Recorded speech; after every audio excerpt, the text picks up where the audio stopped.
Kita buka deh itu tahun 2019 pas sebelum covid lah. Pas kita sebenarnya pas baru buka 6 bulan pertama saya gak ada tamu. Paling sehari 1, hoki 2. Lu denger no, ya, sehari 1.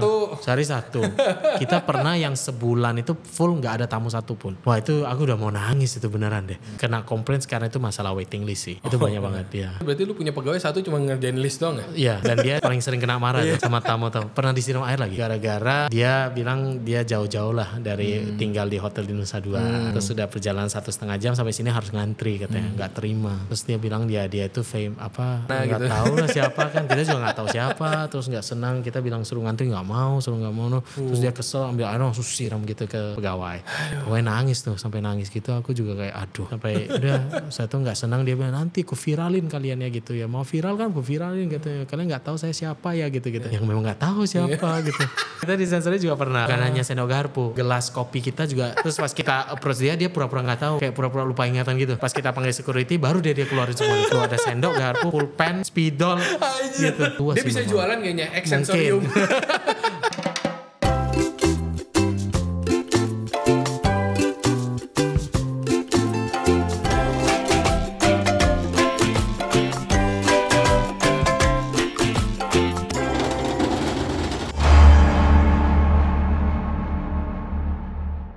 Welcome to On The Pass, FMD Podcast berkolaborasi dengan Backdraft Project dan Regensen Radio. If you like to hear all about F&B industry, people, and lifestyle in Bali, here's the place. Hari ini nih kita ketemu salah satu chef yang tempatnya sebenarnya rame banget. Tapi jarang orangnya kelihatan, ya mungkin karena tokonya rame juga kali ya. Nah beliau ini specialized di brunch. Cuman brunchnya itu gak kayak typical brunch yang biasanya ada di Bali sih. Nah tanpa panjang lebar lagi, mari kita sambut Chef William dari Sensorium. Nah ini akhirnya bisa kesempatan nih guys ngobrol sama chef satu ini. Gue panggil chef apa panggil William nih? Panggil William aja. Panggil William aja. Santai. Apa bro? boleh bebas.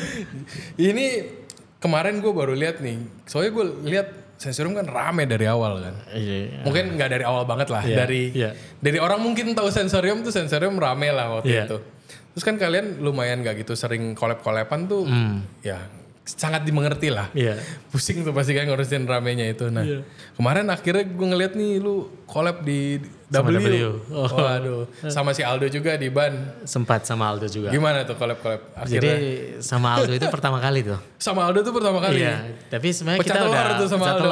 Tapi soalnya udah bahas ini udah lama sebenarnya. Tapi dulu sebelum Aldo ada Flavor of Ban. Ada. Jadi dulu itu awalnya pengennya di Ubud di belakang Pisonnya. Cerita Manisan. Cuman setiap kali mau collab itu pasti waktunya gak pernah pas. Atau ya belum rezeki juga, momennya gak pas. Jadi selalu keundur gak jadi deh. Gitu.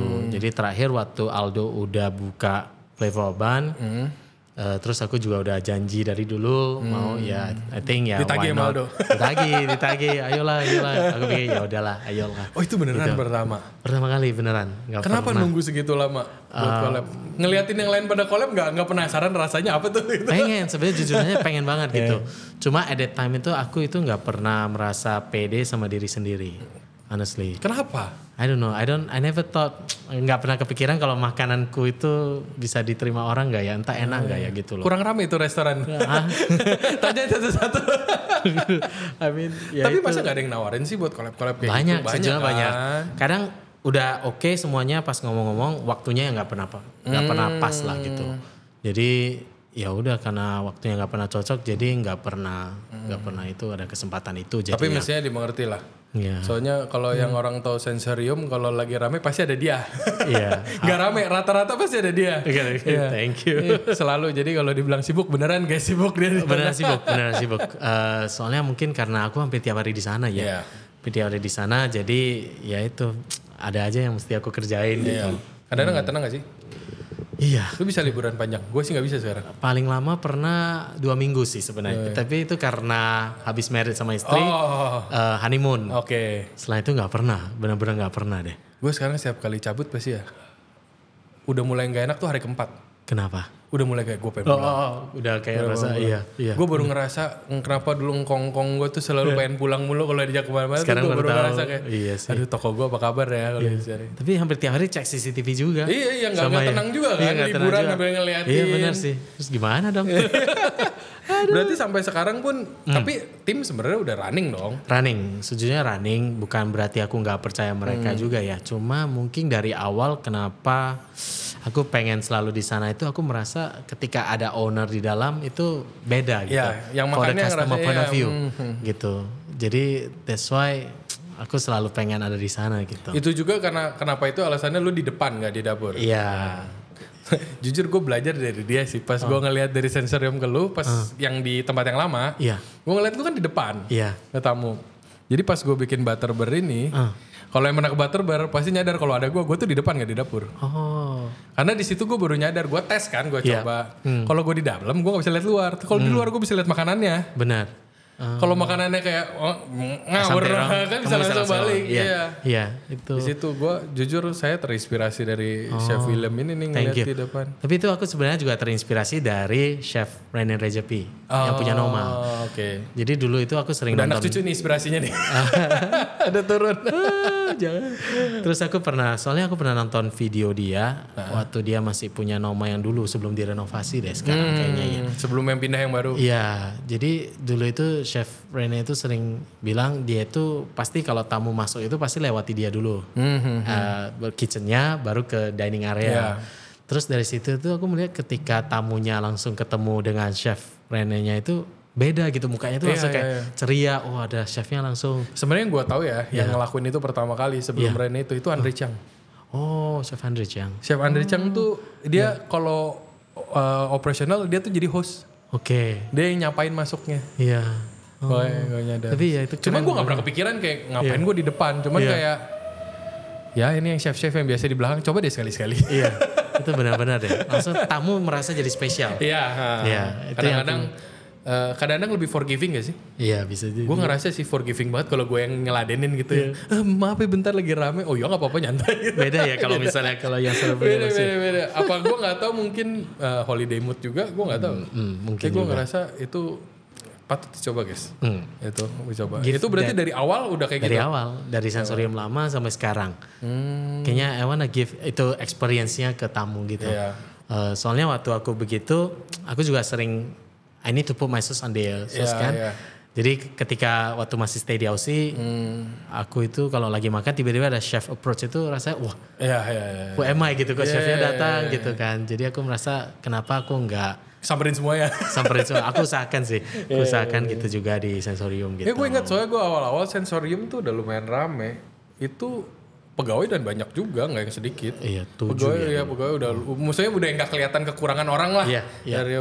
Yang mindahin meja gue tuh lu di depan. Kayak di sini aja bisa gue bilang kayak di situ karena nggak tahu ya mungkin persepsi kita BOH itunya kan kadang-kadang suka terlalu kental kan. Kayak ngapain gue ke depan, itu not my job. Cuman kan Indian orang makannya di luar nggak di dapur kan. Iya benar. Itu menurut gue bantu sih. Jadi udah nggak ada kayak kalau biasa kita kerja kan ada orderannya VIP. Nah seakan tuh rasanya semua VIP semuanya kan pas mereka datang. Benar. Berarti dari awal dan langsung berasa impactnya tuh. Iya berasa banget. Sampai sekarang berarti pun kalau lagi servis tuh masih di depan tuh. Masih bantuin clear up, angkat table, semuanya deh. Padahal William tekniknya kalau lu ngebaca orangnya sendiri sebenarnya bukan yang ekstrovert juga kan? Enggak. Nggak capek lo? Senyum mulu? Enggak. Mungkin itu yang bikin aku awet muda kali ya. Soalnya ini maksudnya kita berdua umurnya gak beda jauh. Lo liat muka gue bentukannya begini. Gue tuh 91. Aku tahun 90. Oh lebih tua dari gue guys. Waduh luar biasa ini. Tapi kan kamu udah punya anak mungkin ya. Jadi salah anak gue lah ya. Enggak gitu maksudnya. Jadi mungkin lebih tired kali ya. Enggak juga ya. William lebih tua dari gue. Lo liat awet muda. Senyum guys. Senyum terus gitu. Soalnya kalau kita senyum nanti orang lain juga happy kan. Iya. Itu tuh something yang paling gampang buat nyebar. Infected ke other people tuh dari smile aja. Iya. Dan kalau bosnya senyum, pegawai biasanya nggak berani cembetut sih. Iya, jadi happy juga gitu kan. Kalau bosnya aja yang dari pagi sampai malam yang lembur nggak pernah dibayar itu senyum ya, mestinya yang lain juga mereka secara nggak langsung nggak usah diajarin kan. Benar-benar. Itu juga salah satu kenapa aku pengen hampir tiap hari di sana gitu. Mungkin kasih contoh ke karyawan juga. Jadinya mereka juga segan kan. I mean mereka melihat atasan saya kerja, masa saya nggak kerja gitu loh. Bukan atasan, bos. Kerja juga sih. Gitu.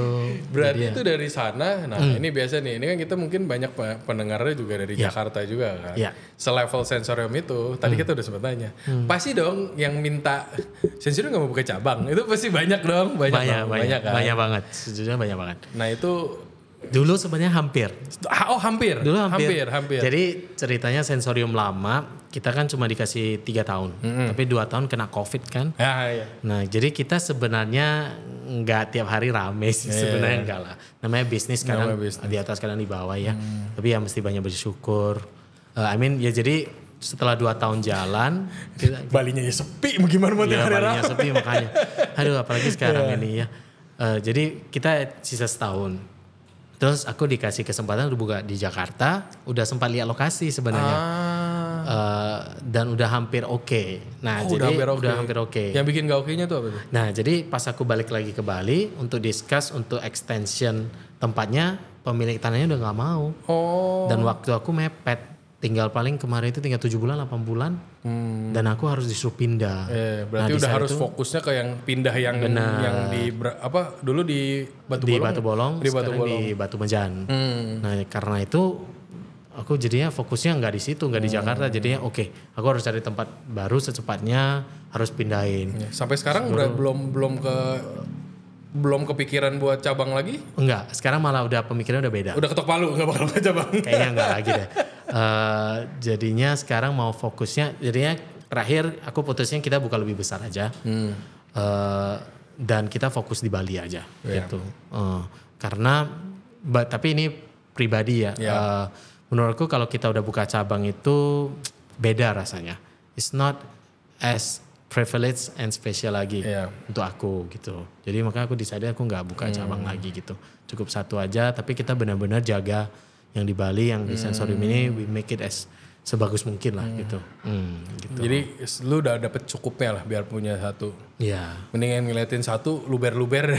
Iya bener gitu. Terus benar-benar jagain kan. Tapi emang mindsetnya beda sih. Iya. Mindsetnya beda. Gue bilang menurut gue yang bisa betah di Bali itu rata-rata gak tau kenapa, karena cabang tuh resikonya tinggi kan. Benar. Kalau lu beneran sayang sama brand tuh kayak dan badan kita satu saya. Yang senyum di cabang satu lagi gak tahu siapa kan. Badannya gak bisa dibelah-belah sih. Aduh, jadi ya mau jaga kualitas juga sih. Mau jaga kualitas. Sebenarnya konsepnya apa sih dari awal di Sensorium tuh? Apa awalnya pengen bikin apa jadinya apa gimana? Dari dulu itu memang mau buka branch, specialty branch. Soalnya pas aku pulang ke Indonesia itu aku merasa hampir semua orang serve branch itu makanannya sama. Contohnya misalnya semuanya di dalam menunya itu pasti ada smoothie bowl. Iya itu di Bali sih. Benedict. Ya pasti sama ya, udah template lah gitu ya. Jadi kadang itu aku merasa kayaknya perlu sesuatu yang baru deh for the brand scene ya. Jadi that's why aku create something yang different, tapi masih familiar rasanya gitu, yang masih bisa diterima. Relatable. Makanya kebanyakan orang kalau berarti tuh concernnya pas dari William udah di Australia, di Melbourne. Benar. Oh dari di Melbourne udah tuh enak beginian semua makanannya gitu. Iya pengennya ada. Jadi aku udah sering catat nanti one day kalau aku punya restoran sendiri aku pengennya ada makanan ini with my own twist lah. Gitu. Cuma kan dulunya sebenarnya nggak kepikiran pulang ke Indonesia. Dulu itu pengennya jadi permanent residence di Australia. Tapi ditolak. Jadi bos deh sekarang. Jadi bos deh. Tiap hari kerja. Gitu. Berarti rezekinya jadi bos, Will. Ya amin. Amin. Itu berarti dari yang kan tadi sempat nyatet. Emang apa yang menu yang dari awal tuh pengen gue pengen kalau gue punya restoran gue pengen bikin ini tuh apa? Yang sampai sekarang masih ada. Oh yang dry ramen itu. Tapi dulu itu inspirednya itu dari Chachiang Mian. Oh dari Chachiang Mian. Ya dari makanya itu. Tapi aku kok jadi nggak pakai jadi lumayan jauh dari Chachiang Mian. Kita tetap pakai cucumber kan di atasnya gitu Chachiang Mian. Sama ya aku pakai sedikit misalnya 62 degrees gitu. Make it more modern style aja gitu sih. Yang dari awal tuh pengen bawa tuh yang jadi signature itu. Iya sama mushroom. The mushroom dishes. Ada satu juga. Itu 2 sih sebenarnya. Nah ini emang tadi kan kita sempat mention Ya. di Australia. Emang backgroundnya tuh selalu di Australia apa gimana? Nah, jadi sebelum Australia sebenarnya di Singapura. Sebenarnya Singapura. Aslinya lahir Medan. Akhirnya, asli Medan. Asli Medan. Lahir di Medan sampai tamat SMA pindah ke Singapura sekolah. Tapi nggak selesai. Bukan masak. Bukan masak. Bukan masak. Bachelor of Communication. Bukan pilihanku juga. Ya udahlah. Jadi selama pesan-pesan buat orang tua ya, jangan milihin anaknya mau sekolah apa, biarin dia milih sendiri. betul. Kecuali mau bayarin sampai mati. Ya, jangan bayarin sekolahnya doang. Biar kasih follow the passion. Lah. Iya. Tapi ya itu jadi setelah 2 tahun, nggak sampai 2 tahun, aku kan sering bolos tuh di Singapura. Terus aku sebenarnya sempat masuk ke Shatek. Tapi aku apply sendiri, bayar, ambil uang sendiri bayar. Sempat masuk 3 bulan tuh. Oh, sempat masuk 3 bulan. Iya, makanya di sana ada kenal si Aldo, yang punya Flavor Ban. Terus setelah 3 bulan ternyata ada masalah dengan visa. Digerebek deh. Digerebek sama orang imigrasi. Dari situ orang imigrasi telepon ke abang, soalnya kan next to kin-nya kan, ya abang terkejut karena my brother selalu pikir kan ini sekolahnya di PSB bukan di kok tiba-tiba jadi Shatek tukang masak gitu. Baru dari situ arahnya aja udah beda. Udah beda sekali kan. Terus ya abang pasti my brother koko telepon Medan, telepon ke papa, langsung dimarah suruh pulang. Udah pulang ya udah dihajar. Jadi udah dihajar. Kita lulusan VOC juga ini. Iya dihajar habis-habisan tuh. Nah sampai akhirnya dia ngasih pindah ke Aussie sekolah masak tuh gimana? Nah jadi agak sedikit argumen sebenarnya sama orang tua. Karena kan, banyak itu pasti. Oh banyak, sebenarnya banyak banget sih. Jadi soalnya kan dari SMP semua udah tahu hobi masak gitu. Terus aku sampai ngomong sama orang tua lah, sebenarnya kan pengen jadi tukang masak gitu ya. Tapi orang tua pemikirannya ngapain jadi tukang masak? Toh nanti di samping pinggir jalan cakwe tiao katanya. Itu kan bisa aku ajarin gitu dari papa mama lah. Tapi kan sebenarnya bagi aku tapi emang lu mau jadi jualan cakwe tiao doang juga kan? Kalau harus mulai dari itu ya nggak apa-apa juga sih. Tapi yang penting masak gitu kan. Oh segitu udah pokoknya gue mau masak gitu. Pengen masak aja gitu. Terus awalnya orang tua nggak kasih, papa nggak kasih. Soalnya papa itu keras banget. Papa, tapi aku juga berusaha mengerti ya. Papa mungkin keras karena dulu mungkin papanya keras juga sama. Di zaman itu pun nggak make sense. Iya, di saat itu iya. Di saat itu nggak make sense. Bener. Ketika bapak lu potong panting buat ngidupin anaknya, terus Toto mau masak. Terus sering bolos. Terus dulu pernah tinggal kelas lagi. Jadi aku aduh kayak nggak bener lah gitu lah ya. Jadi pas aku bilang ke... Oh itu kenapa timeline-nya gue ngaco. Gue pikir dia lebih muda gue dikit soalnya. Ternyata ya. Aduh, nah itu sampai akhirnya orang tua ikhlas tuh gimana? Jadi kita itu dari keluarga Buddha. Papa itu sangat percaya pergi sembahyang dulu. Pernah lihat itu orang Tiu Chiam nggak, tahu nggak ya? Yang dilempar ke bawah itu. Nah, jadi papa percaya banget sama itu. Mungkin dari keluarga Buddha. Jadi papa bilang sama aku, oke, kalau kamu mau, kamu coba pergi berdoa dulu. Gitu kan, namanya itu Tiu Chiam dulu.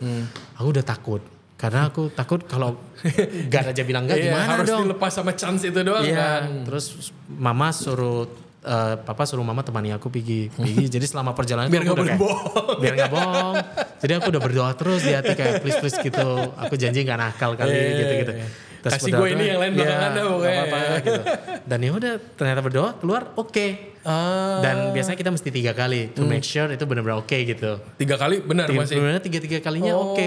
Nah dari itu aku udah happy banget. Mama fotoin kirim ke papa. Udah, jadi papa nggak bisa ngomong apa-apa lagi. Suruh pulang oke karena mau. Udah sembayang lagi. Terus ya udah nangis. Ya udah diizinin berangkat. Katanya udah boleh, kamu boleh pilih mau kemana aja. Tadi nih nangis bapak lo apa lu? Dua-duanya. Dua-duanya. Kalau papa mungkin lebih kecewa kali ya. Maksudnya itu nangisnya gak kesel, aduh anak gue. Mungkin juga. Kalau aku kan happy gitu. Persepsinya soalnya waktu zaman kita kuliah tuh baru mulai jadi opsi kan. Iya, chef itu kan. Iya, zaman dulu tuh semua orang masuk ke perhotelan paling jadi bar. Masih persepsinya ke sana kan. Nge-flare masih keren-keren tuh. Betul. Jadi anak dapur tuh masih bencong banget lah istilahnya. Padahal isinya mah anak mesin semua tuh di dalam. Keren semuanya. Buat nih yang sekolahnya anaknya mau sekolah nggak kayak sekolah masuknya cewek semua, cowok semua sekolah masak. Iya cowok semua 80-90%. Iya emang kerjaan kasar kan sebenarnya. Kayaknya zaman udah berubah juga ya. Zaman udah berubah juga. Dari keren udah mulai nggak keren lagi sekarang kayaknya. Ya dari situ baru Dari situ langsung. berangkat pilih Sydney. Kenapa? Awalnya sih papa pengennya ya udah ke Singapura lagi aja. Cuma aku karena udah 2 tahun di sana kayaknya pengen coba negara Kalau lain. bisa yang lain kenapa mesti di situ lagi kan? Gitu. Ya udah jadi aku pilih Sydney karena yang paling dekat sama Indonesia. Oke. Ya negara maksudnya yang banyak bukan Asianya gitu. Gitu. Pengen sekali-sekali ngerasain masakin makanan bule buat bule lah ya. Iya. Gue baru kesampean pas gue di Bali. Oh, oke. Sebelumnya kan gue masak makanan bule bukan buat bule kan. Kalau di Singapura gue juga lulusan Singapura. Masakinnya bukan ke bule. Tapi lebih ke orang Ya lebih ke itu. At least kalau ke sana kan kita bisa tahu nih western beneran nggak nih makanannya kan. Benar gitu. Biarpun ya masak mah ya gitu masak. Iya. Tergantung mau belajar aja gitu. Iya benar. Nah itu berarti di LCB. Di LCB. Di LCB Sydney. Di LCB sambil kerja lah. Soalnya dari awal orang tua udah kayak kalau kamu pindah ke Australia kan mahal banget ya. Kamu harus cari kerja, udah di ngomongin terus lah. Jadi 1 minggu setelah pindah aku udah dapat kerja. Itu 2 tahun yang lalu udah jadi sampah soalnya ya. Iya benar. Aduh. Tapi enaknya sebenarnya di Australia karena bisa kerjanya itu. Di Singapura kan nggak bisa. Iya, Cuman betul. training paling. Benar. Beneran nggak boleh kan international student buat kerja. Iya di Singapura nggak boleh. Di Singapura nggak boleh. Iya, Dulu di sempat boleh kalau sekolahnya government kalau nggak salah. Oh oke. Tapi cuman kayak mainan doang. Seminggu 8 jam kayak gitu-gitu mau ngapain. Iya sih. Kita kadang-kadang sehari aja 8 jam gak lebih. Iya. Kalau di Aussie kita dikasih 20 jam per minggu. Oh 20 jam per minggu. Ya, gitu. Yang legal. Yang legal. Tapi aku awalnya unlegal. Jadi aku seminggu itu 40 jam. Tapi cash in Iya, kan gitu. Jadi nggak Biasa itulah yang terima-terima yang ya, gitu. Terus jadi tukang cuci piring gitu. Ya nggak apa-apa yang di penting kerja. Sydney-nya sampai lulus tapi sambil sempat kerja Sampai di Sydney juga. Jadi first week sampai sini udah dapat kerja di restoran Indonesia. Karena di itu yang paling restoran gampang. Indo. Iya, kebetulan yang punya orang Medan. Jadi ngomongnya langsung udah diterima. Brother banget tuh. Brother banget langsung diterima. Tapi jadi tukang cuci piring. Oke. Jadi ya it's okay gitu. Karena memang dari awal aku pengen mulai dari paling bawah gitu. Jadi aku bisa belajar semuanya gitu. Soalnya itu yang udah didesain di otak ya dari awal. Iya di desain dari otak juga dia Mulainya dari bawah. harus ke mulai dari atas. bawah gitu. Ya udah belajar. Nah sampai akhirnya pindah ke Melbourne. Pindah ke Melbourne karena jadi dulu aku sempat di Sydney itu kerja di Mr. Wong. Jadi sous chefnya Mr. Wong Itu lumayan beken kan Mr. Wong? lumayan. Sekarang Mohon maaf gue rada buta sama Australia. yeah, okay. Mr. Wong is very good. I think one of the best Cantonese restaurant. Enak banget menurutku. Nah jadi sous chefnya Mr. Wong buka restoran sendiri di Melbourne. Jadi dia ajak aku. Ya udah why not coba gitu tinggal di Melbourne. Ya udah aku pindah ke Melbourne. Tapi perizinan gak bermasalah? Nggak ada masalah sama sekali. Karena at that time aku dapat visa. Jadi visa aku ada student visa. Setelah itu 4 tahun kemudian aku dapat partner visa. Jadi my ex girlfriend dulu itu kita itu tinggal di Australia lama. Udah 6 tahun bareng deh. Oke. Jadi kalau dia dapat visa aku dikasih juga gitu. At that time. Gitu. Jadi bareng jadinya. Pinter milih pasangannya biarpun gak dibawa nikah ya. Ya itu. Mohon maaf nih. Visanya bayar 1 dapat 2. Lumayan. Biarpun setahu gue kalau ke Australia itu as long mau ambil kontrak panjang tuh sebenarnya nggak gitu sulit kan? Iya. Tapi kan komitmen langsung satu tempat 5 tahun kan? Iya benar. Agak Itu yang agak gimana itu? yang gimana lu nggak bisa basically lu udah punya dia 5 tahun aja kan? Itu benar. Seingat gue sih dulu pas zaman baru beres kuliah bisa sih ke Australia cuman nggak bisa milih aja kan? Nggak bisa milih. Either udah disponsorin sama dia ya udah you vote for 5 years. Iya benar, itu benar. Sampai akhirnya ngerasa cukup di Australia itu gimana? Nah jadi pas tahun 2018, jadi sebenarnya aku apply PR. Karena aku pikir udah 8-9 tahun di Aussie, pasti dapat PR lah. Ternyata ditolak. Ternyata nggak pasti. Ternyata nggak dikasih. Jadi semuanya berubah. Soalnya padahal dan diumuminnya itu sebenarnya agak shock juga. Jadi aku lagi kerja, terus dia ditelepon sama orang imigrasi di Melbourne. Terus disuruh datang ke kantor imigrasi the following day, hari berikutnya. Nah at that time aku kira udah approve nih mungkin. Kirain cuma ngambil kartu lah istilahnya. Iya green cardnya kiranya sampai sana tiba-tiba ngobrol sama seorang ibu-ibu. Terus di sana itu udah dimarah-marah. Terus dia bilang kamu itu sebenarnya udah di reject di Australia. Terus aku agak terkejut deh maksudnya di reject gimana gitu. Soalnya kan kemarin baru ditelepon aku disuruh datang hari ini. Iya. Ya aku datang terus kenapa tiba-tiba aku disuruh pulang Iya, gitu. iya. Jadi dia bilang, Oh langsung ketemu langsung disuruh deportasi. dia bilang kamu harus balik sekarang karena kamu di sistem udah di reject. Terus aku bilang tunggu dulu. I mean what's the problem gitu. Aku perlu tahu masalahnya. Meanwhile visanya masih ada kan? Masih ada sampai 6 bulan 7 bulan berikutnya. Berarti yang lah. di reject tuh cuma permanent residence-nya doang? Iya benar. Jadi ternyata alasannya yang mereka bilang karena aku chef katanya. Which I think gak masuk akal. Soalnya di Bukannya Australia dia butuh? Dia butuh. Iya. Jadi katanya sialnya untuk aku di tahun 2018 itu Prime Ministernya just change the law for the chef katanya. Karena mereka merasa terlalu banyak orang yang bukan asli orang Australia yang jadi jalur PR itu dari itu. Ya citizen dulu manja, siapa yang mau kerja di dapur? Iya, mereka kan nggak gitu mau kan. Ya udah, jadi gara-gara itu aku di reject. Ya aku kesel, soalnya aku bilang kan kenapa dari awal nggak ngomong aja. Soalnya kemarin itu prosesnya 6 bulan 7 bulan. Ternyata yang gitu nggak Indonesia doang ya? Nggak. yang siapa baru naik berubah semuanya. Iya berubah semua gitu. Ya udah terus terakhir, nah jadi dari immigration dari Melbourne-nya sebenarnya mereka kasih aku option untuk stay di Australia selama 1 tahun sebagai temporary residence. Cuman katanya selama setahun itu aku boleh kerja, I can do whatever I want lah. Tapi kalau aku mau proceed lagi menjadi PR, aku mesti pulang ke Indonesia for good dulu, apply dari Indonesia. Oh. Jadi aku mesti tunggu di Indonesia, nggak boleh tunggu di Jadi Australia. cuma dikasih extend setahun doang, udah itu that's it. That's it gitu. Nah aku bilang oke, kalau misalnya aku pulang ke Indonesia aku mesti tunggu berapa lama. Katanya bisa 6 bulan, bisa setahun, bisa 1,5 tahun gitu. Gak pasti katanya. Nah itu yang aku gak mau. Gak mau, terakhir aku decide oke mungkin saatnya aku pulang. Yaudah aku pulang. Nah kenapa milih ke Bali pulang? Nah jadi setelah pulang ke Medan udah marah-marah lagi deh sama orang tua. Saya orang tua merasa, I mean lihat aja Australia aja gak mau gitu sama kamu gitu kan. Jadi orang tua mungkin langsung mengkaitkan. Secara nggak langsung masih nggak ikhlas ya? Mungkin. Jadi orang tua pasti langsung mengkaitkan itu kenapa dari dulu nggak boleh jadi tukang masak gitu. Kayak nggak ada no point gitu kan. Sekarang aku Australia aja reject kamu gitu loh. Ya udah pulang aku udah kayak aduh tiap hari. Bali butuh soalnya, nggak apa-apa lah. Ya udah terakhir karena agak sedih juga, stres gitu. Iyalah pasti kayak benar-benar diputus berubah terpaksa kan. Iya, jadi aku kemarin itu di Aussie aku cuma stay another 3 months. Tapi Beberes untuk lah. jual semua barang-barang aku yang di sana. Gitu. Jadi pulang habis itu aku Oh mindsetnya udah langsung kayak fuck this up, gue mau cabut, gue udah gak mau kayak di udah Australia lagi. Kesel aja gitu. Bener-bener sedih aja gitu. Jadi Sedih udah nyembur kesel, udah nyembur kecewa, udah segala macam jadi satu. tapi sebenarnya aku ada mau disponsor sama kafe terakhir aku kerja. Cuma akunya nggak mau. Ya karena ekspektasi udah jadi PR kan. Iya, ekspektasi. Bukannya jadi PR malah diusir. Gitu. Ya udah pulang pikirnya udahlah liburan ke Bali deh gitu. Oh awalnya cuma dari liburan ke Bali. Just for fun gitu loh. Yaudah aku datang 2018. Coba milihnya ke tempat lain gak buka di Bali, di Medan. Bisa jadi juga. Tapi enggak, kayaknya enggak mungkin. Kayak di Medan. Karena mindsetnya enggak di Medan.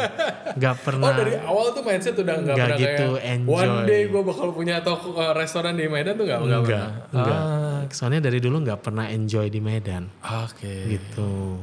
Coba ini yang di Medan. Tapi ya. Kenapa orang-orangnya banyak yang gak betah?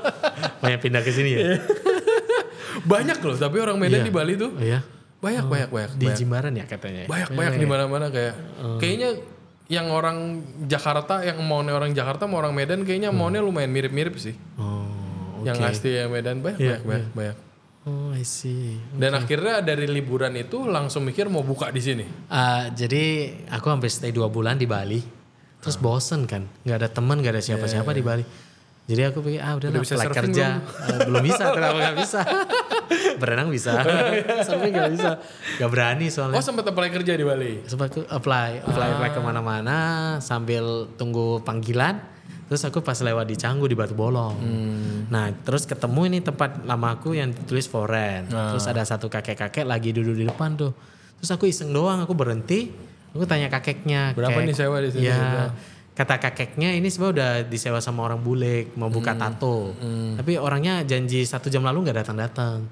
Nah di saat itu aku izin boleh lihat ke dalam gak gitu. Aku lihat memang kecil banget itu. Itu ukurannya cuma 52 meter persegi. Kecil, sensornya yang awal kecil. Iya. Makan di trotoar loh. Makan di trotoar di sambil jalan gitu. Terus aku lihat, aku foto-foto, videoin. Aku suka karena layoutnya itu memanjang. Ya. Aku dari dulu suka yang memanjang gitu. Terus aku tanya aja kakek, kayak ini harganya berapa? Katanya sih 100 per tahun. Jadi tapi mesti langsung payment, boleh sewa 3 tahun aja 300. Oh, aku langsung kayak oke, izin gambar ya, gambar. Terus aku pulang, dulu itu aku masih sewa kamar di Seminyak, Jalan Dewi Sri. Salah satu lah. Jauh juga. Ya, lumayan jauh sih. Iya, jauh juga. Terus setelah itu aku ke As Kitchen. Dulu ada di Dewi Sri kan As Kitchen kan. Bikin budgeting tuh. Bahkan aku ngobrol tuh sama satu ibu-ibu yang Berarti kesini. dia aja baru pulang gak tahu supplier di mana. Gak tahu apa-apa, benar-benar gak tahu siapa-siapa. Kan sendirian juga kan. Terus aku tanya aja, Bu, kalau aku ada bangunan ukuran gini, dapurnya ini, peralatannya ini, berapa? Hitungin dan pas aku cek uangku ada gitu. Yang di Aussie maksudnya kan masih ada simpenan uangnya. dari Aussie. Masih ada uangnya. Jadi habis dari si As Kitchen itu gambar semuanya balik lagi tuh akhirnya ngecek Besokan harinya. Soalnya dia kan kasih aku harga di As Kitchen itu, oh harganya ini. Terus aku cek uang rekening aku untuk 3 tahun operasional, bayar uang sewa semuanya, uangnya ada nih kayaknya. Kayaknya cukup deh. Ya udah besoknya aku datang cari kakeknya lagi. Kebetulan yang punya tanah itu pas di belakang aja.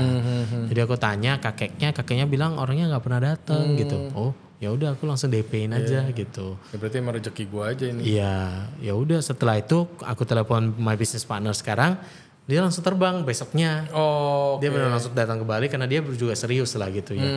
Sampai sekarang tuh business partner masih di Medan? Masih? Oh, oke. Gitu. Dia punya usaha sendiri di Medan, tapi bukan F&B. Nah setelah Berarti itu dia cuma invest aja lah, that's it. invest silent partner, tapi dia bantu aku dalam hal perizinan semuanya gitu. Soalnya dia ngerti hal itu. Aku Ya lu barang dapur yang nggak tahu nyarinya As Kitchen doang, apalagi perizinan. Iya makanya justru itu.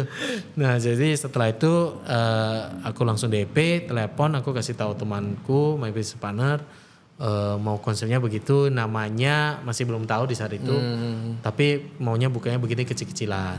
Dia bilang ya udah terserah kamu, yang penting kita partner aja udah. Ya udah kita langsung ke Sunset Road punya Itu BCA. seriusan kecil sih. Kecil, Buat yang kalau yang datangnya lihat sensorian sekarang kan udah wow banget. Dulu sih kecil. Wow banget sih. Sekarang sih kecil banget dulu. Memanjang soalnya kan, jadi lebih kecil lagi kelihatannya, lebih sempit soalnya kan, nggak ngeblok. Sempit banget dulu. Itu juga tapi ya jadi kita bangun, tapi bangunnya juga nggak proper. Maksudnya seadanya aja gitu. Kursinya goyang, mejanya goyang. Pokoknya bisa mulai dulu deh. Bisa mulai dulu gitu. Dan kita buka deh itu tahun 2019 pas sebelum Covid lah. Iya. Sensorium buka. Terus pas buka Covid lagi. Iya, pas kita semua pas baru buka 6 bulan pertama saya nggak ada tamu. Paling sehari 1. Hoki 2. Lu denger no, Iya, sehari paling 1. Sehari 1. Kita pernah yang sebulan itu full nggak ada tamu satupun. Wah itu aku udah mau nangis itu beneran deh. Soalnya aku Udah nangis di dalam aja. di dalam aja jangan kelihatan kan. Soalnya aku selalu worried ya itu makanannya. Sensorium 6 bulan. 6 bulan pertama nggak ada. Dan aku itu orangnya gak gitu main sosial media kan. Nggak aktif lah. Jadi dari awal pas buka sensori itu juga nggak aktif di sana. Marketing juga nggak jalan. Nggak ada. Soalnya budgetnya pas-pasan gitu kan. Jadi aku pengennya sih let the food talk itself gitu. Ya udah lama lah. Ya udah lama benar. Pemikiran lama gitu. Dan benar-benar 6 bulan. Sebenarnya nggak salah, cuman lama. Udah lama banget. Prosesnya itu lama banget. Iya, prosesnya lama banget. Dan benar itu 6 bulan kita ya sehari 1. Ada yang sebulan gak ada tamu sama sekali. Nah awalnya aku kira makanannya gak cocok gitu. Tapi setiap kali kita ngobrol sama tamu pasti feedbacknya bagus. Malah bagus sekali gitu kan. That's why aku gak tahu apa salahnya gitu ya gitu loh. Di saat itu terus banyak lah ada yang ngomong terlalu beda makanan kamu pasti gak jalan lah di Bali gitu-gitu. Jadinya kan kita start to doubt. Jadi ada doubt gitu loh. Jadinya 6 bulan pasti udah mulai mikir sih. Udah mulai mikir. Mungkin kalau sepinya sebulan nggak mikir. Ya, kalau 6 bulan kalau pasti 6 mikir. bulan apalagi baru buka gitu kan. Jadi start to questioning everything lah gitu. Nah terus mulai bulan 12 itu mulai rame. Tapi setelah setahun. 2019 bulan 12. Oh oke. Setelah 6 bulan itu berarti. Ya. Nah tapi menurut aku bukan karena sensoriumnya. Jadi kita rame menurut aku karena tahun baru. Jadi di Bali tahun baru semuanya rame kan. Jadi tetangga kita yang kafe-kafenya semuanya rame. Dan mungkin males ngantri ya ke tempat aku karena kosong gitu. Nah dari situ tuh hokinya dari situ mulai deh. Orang mulai ngomongin tentang sensorium, mulai ngomong ini. Udah deh dari situ udah mulai rame aja. Itu ngumpulin motivasinya buat stay on track for 6 months-nya tuh gimana? Wah tiap hari aku ya berdoa, pergi sembayang. My staff yang selalu kayak sabar, pasti ada waktunya gitu. Coba telepon mama gitu, mama yang kasih sabar lah gitu, pasti bisa lah. Bapak lu gak ngoceh-ngoceh tuh? Gue bilangin juga. Soalnya gak gitu ngobrol sama papa. Soalnya kalau udah telepon ke papa, udah langsung udah pulang gitu. Jadi mending kalau papa mau, udah bapak ya udah lama banget ya, dikit-dikit pulang aja udah. Udah pulang aja bantu papa gitu kan di rumah gitu di Medan. Selama lu pulang aman, udah gak usah pusing. Makanya jarang pulang Medan. Makanya jarang banget pulang Medan aku. Takut gitu. Tapi emang 6 bulan tuh gak gampang loh. Gak gampang, aduh. Gak gampang. Terus apalagi mindset kita satu, duit keluar terus. Iya, terus staff lagi kan. Soalnya staff juga depends banget sama aku gitu kan. Jadi ya. Tuh 6 bulan staff berapa tuh? Kita awalnya mulai yang dapur bertiga sama aku berempat. Terus yang FOH barista kita ada total 7 lah. Dari awal tuh 7. Bisa ngurus nyari 1 orang doang, dapat 1 orang doang tuh. Iya, makanya sampai kita ke depan berdiri, kita panggil tamu, gak ada yang mau masuk. Soalnya menurut aku ganti mindset orang itu susah. Mungkin orang kebiasaan ke tempat satu itu ya semuanya ke situ gitu. Orang cuman yang kita kalau lagi seperti itu kan kita cuma bisa lakuin kan give us another chance lah gitu kan. Iya. Bukan another lah, give chance coba dulu dah ya. Kalau nggak suka nggak usah bayar nggak apa-apa. Tapi dan dari no way kita bisa bikin provide makanan yang semua orang suka juga sih. Benar. We can nggak bisa please everyone. Nggak bisa please everyone. Iya benar. Gitu. Yang paling ya istilahnya apalagi kalau kita orang produk kan toko rame kitanya nggak suka makanannya juga kesiksa. Iya. Makanya kan? Benar. Pasti kan ada satu nyelip yang menu yang kita nggak tahu kenapa taruh di situ terus rame kayak ngapain sih maksudnya. Betul sekali sih. Aduh. Tapi ya gitu. Cuman ya kadang-kadang kita nggak tahu ya. Kita kan providing service ke orang. Somehow biasa ada paketannya nggak sih? Kalau gue sih mikir kayak kalau udah ada ini harus ada inilah. Kalau nggak ntar pasti kurang cocok kayak gitu-gitu. Biarpun kita nggak suka ya. Ujung-ujungnya lagi kan yang makan bukan kita doang, yang makan tamu juga. Tamu juga sih. Cuman itu nggak gampang motivasinya. Biar nggak gampang. Kagak. Berapa kali pikirnya, aduh harus menyerah. Tapi aku nggak boleh menyerah gitu. Soalnya sensorium that's all I have gitu. Dan kan dulu sering kecewain orang tua lah gitu kan. Jadi kayak berjanji aku nggak boleh kecewain orang tua lagi. Makanya aku mesti mati-matian. That's it, udah itu udah. Iya. Pokoknya sensorium harus berhasil gitu. Makanya aku mati-matian pokoknya harus berhasil gitu. Berarti turning point-nya dapat dari chance orang mau nyoba dan dari orang Desember. Abis itu baru start talking about sensorium. Terus dari Desember itu lewat Desember, Januari, Februari kita udah mulai nggak ngantri, cuma selalu ada tamu aja, which is happy aja gitu, ada flow-nya. Constant. Ya terus mulai lagi itu di Februari awal. Udah nggak berdarah lah ya. Nggak berdarah lagi, supaya bisa lah. Terus Februari awal itu kita di approach sama media dari Singapura. Majalah, aduh apa ya majalahnya? Tapi jadi tahun itu mereka lagi mau liput about Bali. Nah mereka kebetulan katanya beberapa bulan lalu pas bulan 12 apanya makan di sini dan suka katanya sesuatu yang berbeda. Terus dia tanya aku mau nggak diliput? Oh mau dong gitu kan. Tapi aku tanya dulu berapa harganya? Katanya enggak usah bayar. Kita nggak percaya ada yang gratis. Iya aku berapa gitu kan. Terus dia bilang oh enggak justru nggak usah bayar. Kita willingly wanna aku bilang oke boleh gitu. Langsung di interview masuk majalah. Nah dari situ satu persatu ada deh majalah yang mau liput gitu. Nah di saat itu aku udah mulai mikir kayaknya people start to know us. I think saatnya kita pasti bisa lah gitu turning point ya. Terus gak lama bulan 3 COVID datang. Langsung berubah. Baru mulai seneng ya. Baru happy banget. Tiba-tiba COVID yang benar-benar yang hari ini kita rame besok langsung nol. Gak ada tamu sama sekali. Gak ada yang mau datang. It's fucking sad sih. Awal COVID gila Bali. Banget. Itu yang benar-benar ya oh my god gitu. Ya gitu. Itu kayak bom Bali men. Iya. Bom Bali kayak Toto hilang semuanya kan. Gak tahu kemana semua orang, jalanannya sepi banget. Sampai kita bisa tidur di jalan juga gak ada yang lewat gitu loh. Gak ada yang marah lagi? Gak ada yang marah, beneran. Gak ada yang marah sama sekali. Wah itu parah sih. Terus kita disuruh tutup juga sama Satpol PP. Iya pasti. Ditutupin beberapa bulan. Terus boleh buka kembali tapi take away only tapi nggak pernah jalan gitu. Jadi ya wah gila banget sih. Nah itu mulai turning point-nya dan sensorium itu paling ramai pas mulai pick up-nya itu dari COVID kan sebenarnya. Yang sampai ngantri-ngantri itu pas COVID kan. Nah itu pick up-nya gimana? Jadi waktu masa COVID kan kita tutup. Habis tutup boleh take away, ternyata take away nggak pernah jalan. Nggak pernah jalan terus diperbolehin lagi untuk buka kembali itu tapi kan dibatasi. Itu juga Ya, lagi itulah. Rami sebenarnya. Indian gak ada yang ngurusin itu juga sih, cuman Iya, ya. benar. Jadi setelah itu aku pikir gimana caranya gitu. Terus terakhir aku come out, oke mungkin aku bikin private dining gitu di sensoriumnya. Jadi menunya itu aku ganti, bukan menu brunch. Terus aku offer 7 course dengan harga 250.000 per orang. Buset. 7 course, entree, main course, dessert. Buat bayar gaji doang lah ya. Iya, supaya bisa bayar gaji supplier gitu doang. Iya. Nah, yang itu yang benar-benar bikin aku yang hampir tiap malam itu pasti fully book gitu. Oh, Tapi aku batasi cuma maksimum 10 orang doang. Gitu. Nah, itu siangnya nggak jualan, malamnya paling siang tetap buka. Iya, cuma maksudnya siangnya kan sepi. Sepi banget. Malamnya paling nggak dapat income dari Iya, malamnya. dari itu. Tapi kebanyakan yang booking itu yang udah pernah makan di sensorium, yang mereka udah tahu kita. Meskipun mereka, jadi saya nggak ada menunya untuk dinner. Gue bilang kalian percaya Pokoknya ke percaya aku aja. sama William aja lah. Pokoknya kalian bayar aja 250.000 per orang. Malah mereka itu kadang kasihnya lebih. Soalnya mereka merasa itu Nggak segitu harganya mestinya. terlalu too cheap lah gitu kan. Tapi aku bilang kan, semua orang juga lagi susah ya gitu. Jadi ya kalian bayar berapa pun aku udah ikhlas gitu. Ya udah dari situ yang kita hampir tiap hari ada yang booking. Nah gitu. Jadi orang mulai lagi ngobrolin tentang sensorium lagi. Nah itu sampai kapan tuh? Stop kan nggak lama kan? 2021. Malamnya?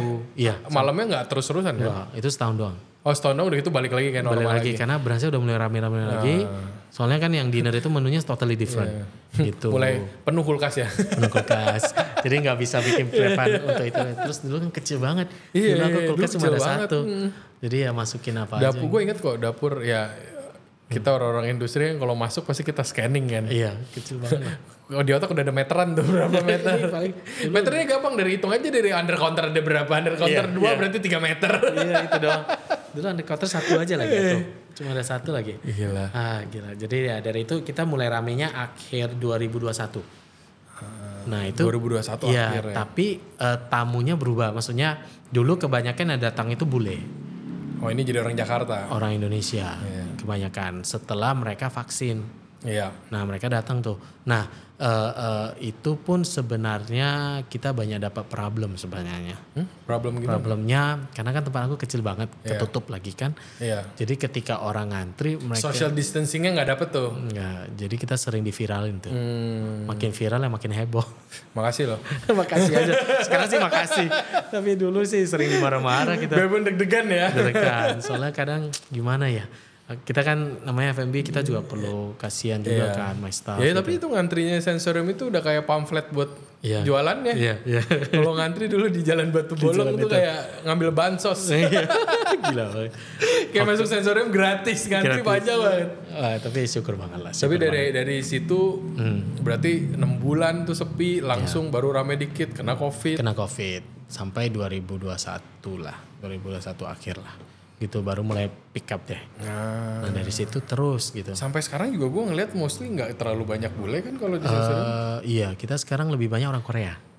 Nah itu gue juga dapat info nih dari Pak Mario. Kan sempat masuk reality show Korea juga. Iya itu juga aduh. Itu gimana ceritanya? Itu 1,5 tahun lalu. Jadi Oh itu belum lama-lama banget. Enggak. Baru-baru juga 1,5 tahun lalu lah.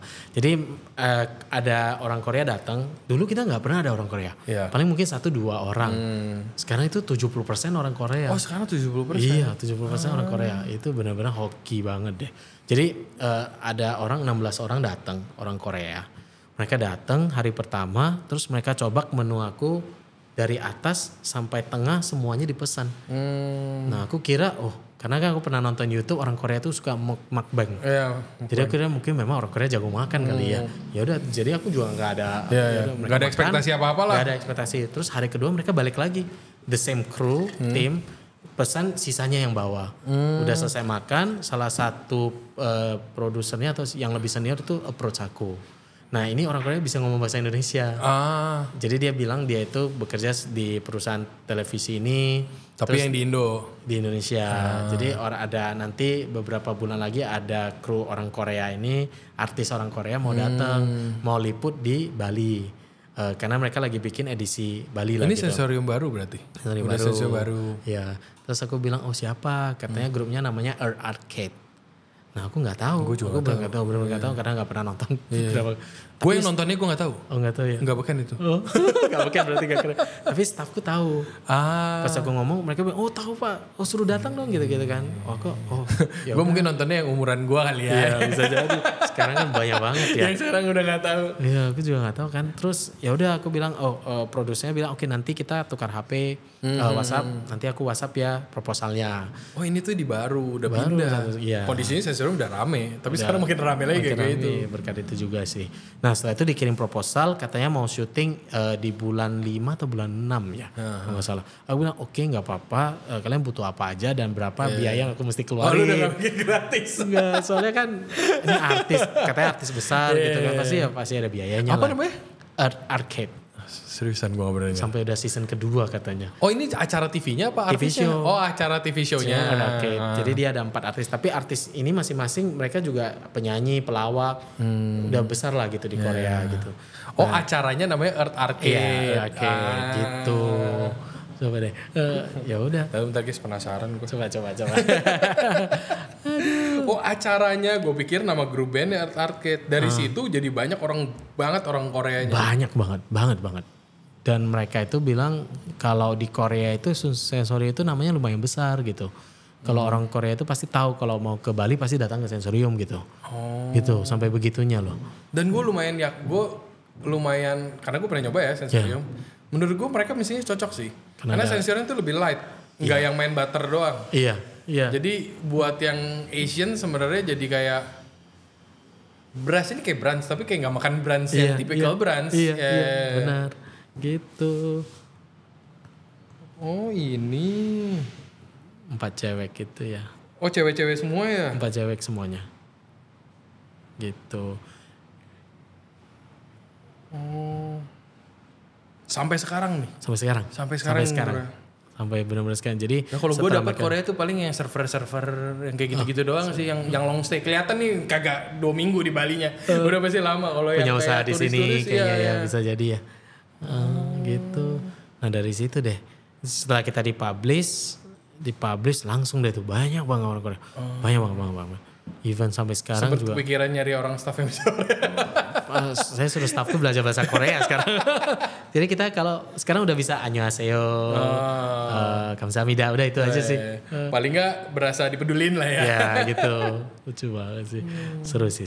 Tapi ya sangat bersyukur sih. Tapi kan itu eksekusinya kalau nggak bagus juga. Iya bisa jadi cuma itu. datang doang buat kecewa doang juga kan bisa. Bisa kan? juga. Ya. Jadi ya sangat bersyukur lah. Jadi perubahannya apa nih pas pindah ke Sensorium baru yang paling signifikan tuh apa tuh? Staff. Oh staffnya jadi banyak. Iya pasti lebih banyak. Tapi sama customer juga sih sebenarnya. Maksudnya kan meskipun tempatnya jauh lebih besar, pasti banyak masalah lah. Every place juga sama lah ya. Cuma yang ketara ke Sensorium sekarang sih memang staff sama customer sih. Gue gak tahu nih kalau yang gue baru ngerasa itu kalau toko sendiri ya. Tahu-tahu makin rame aja panik gue.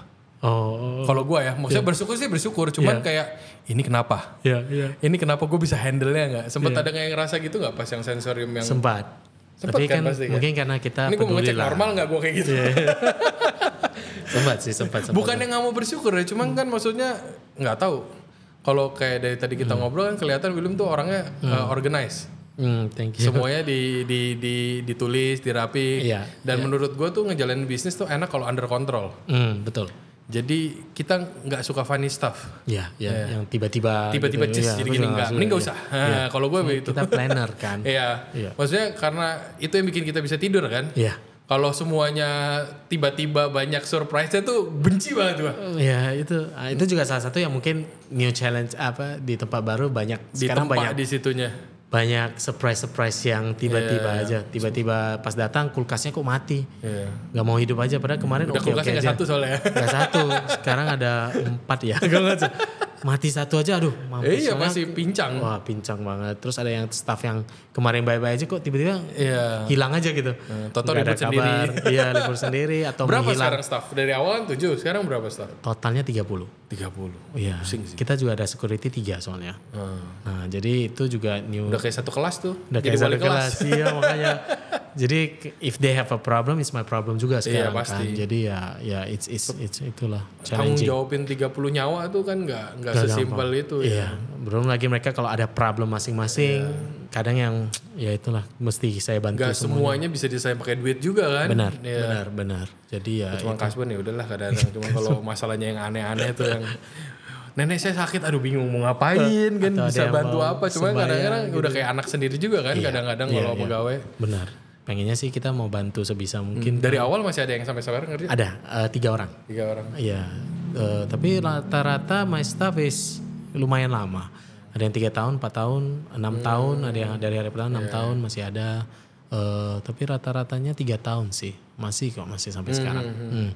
Jadi ya itu. Soalnya kan aku tahu ketika pulang ke Indonesia mau cari staff itu nggak gampang. Nggak gampang ya. Apalagi zaman William buka. Iya kan itu benar-benar. Pas COVID baru mulai. Wah itu. Yes.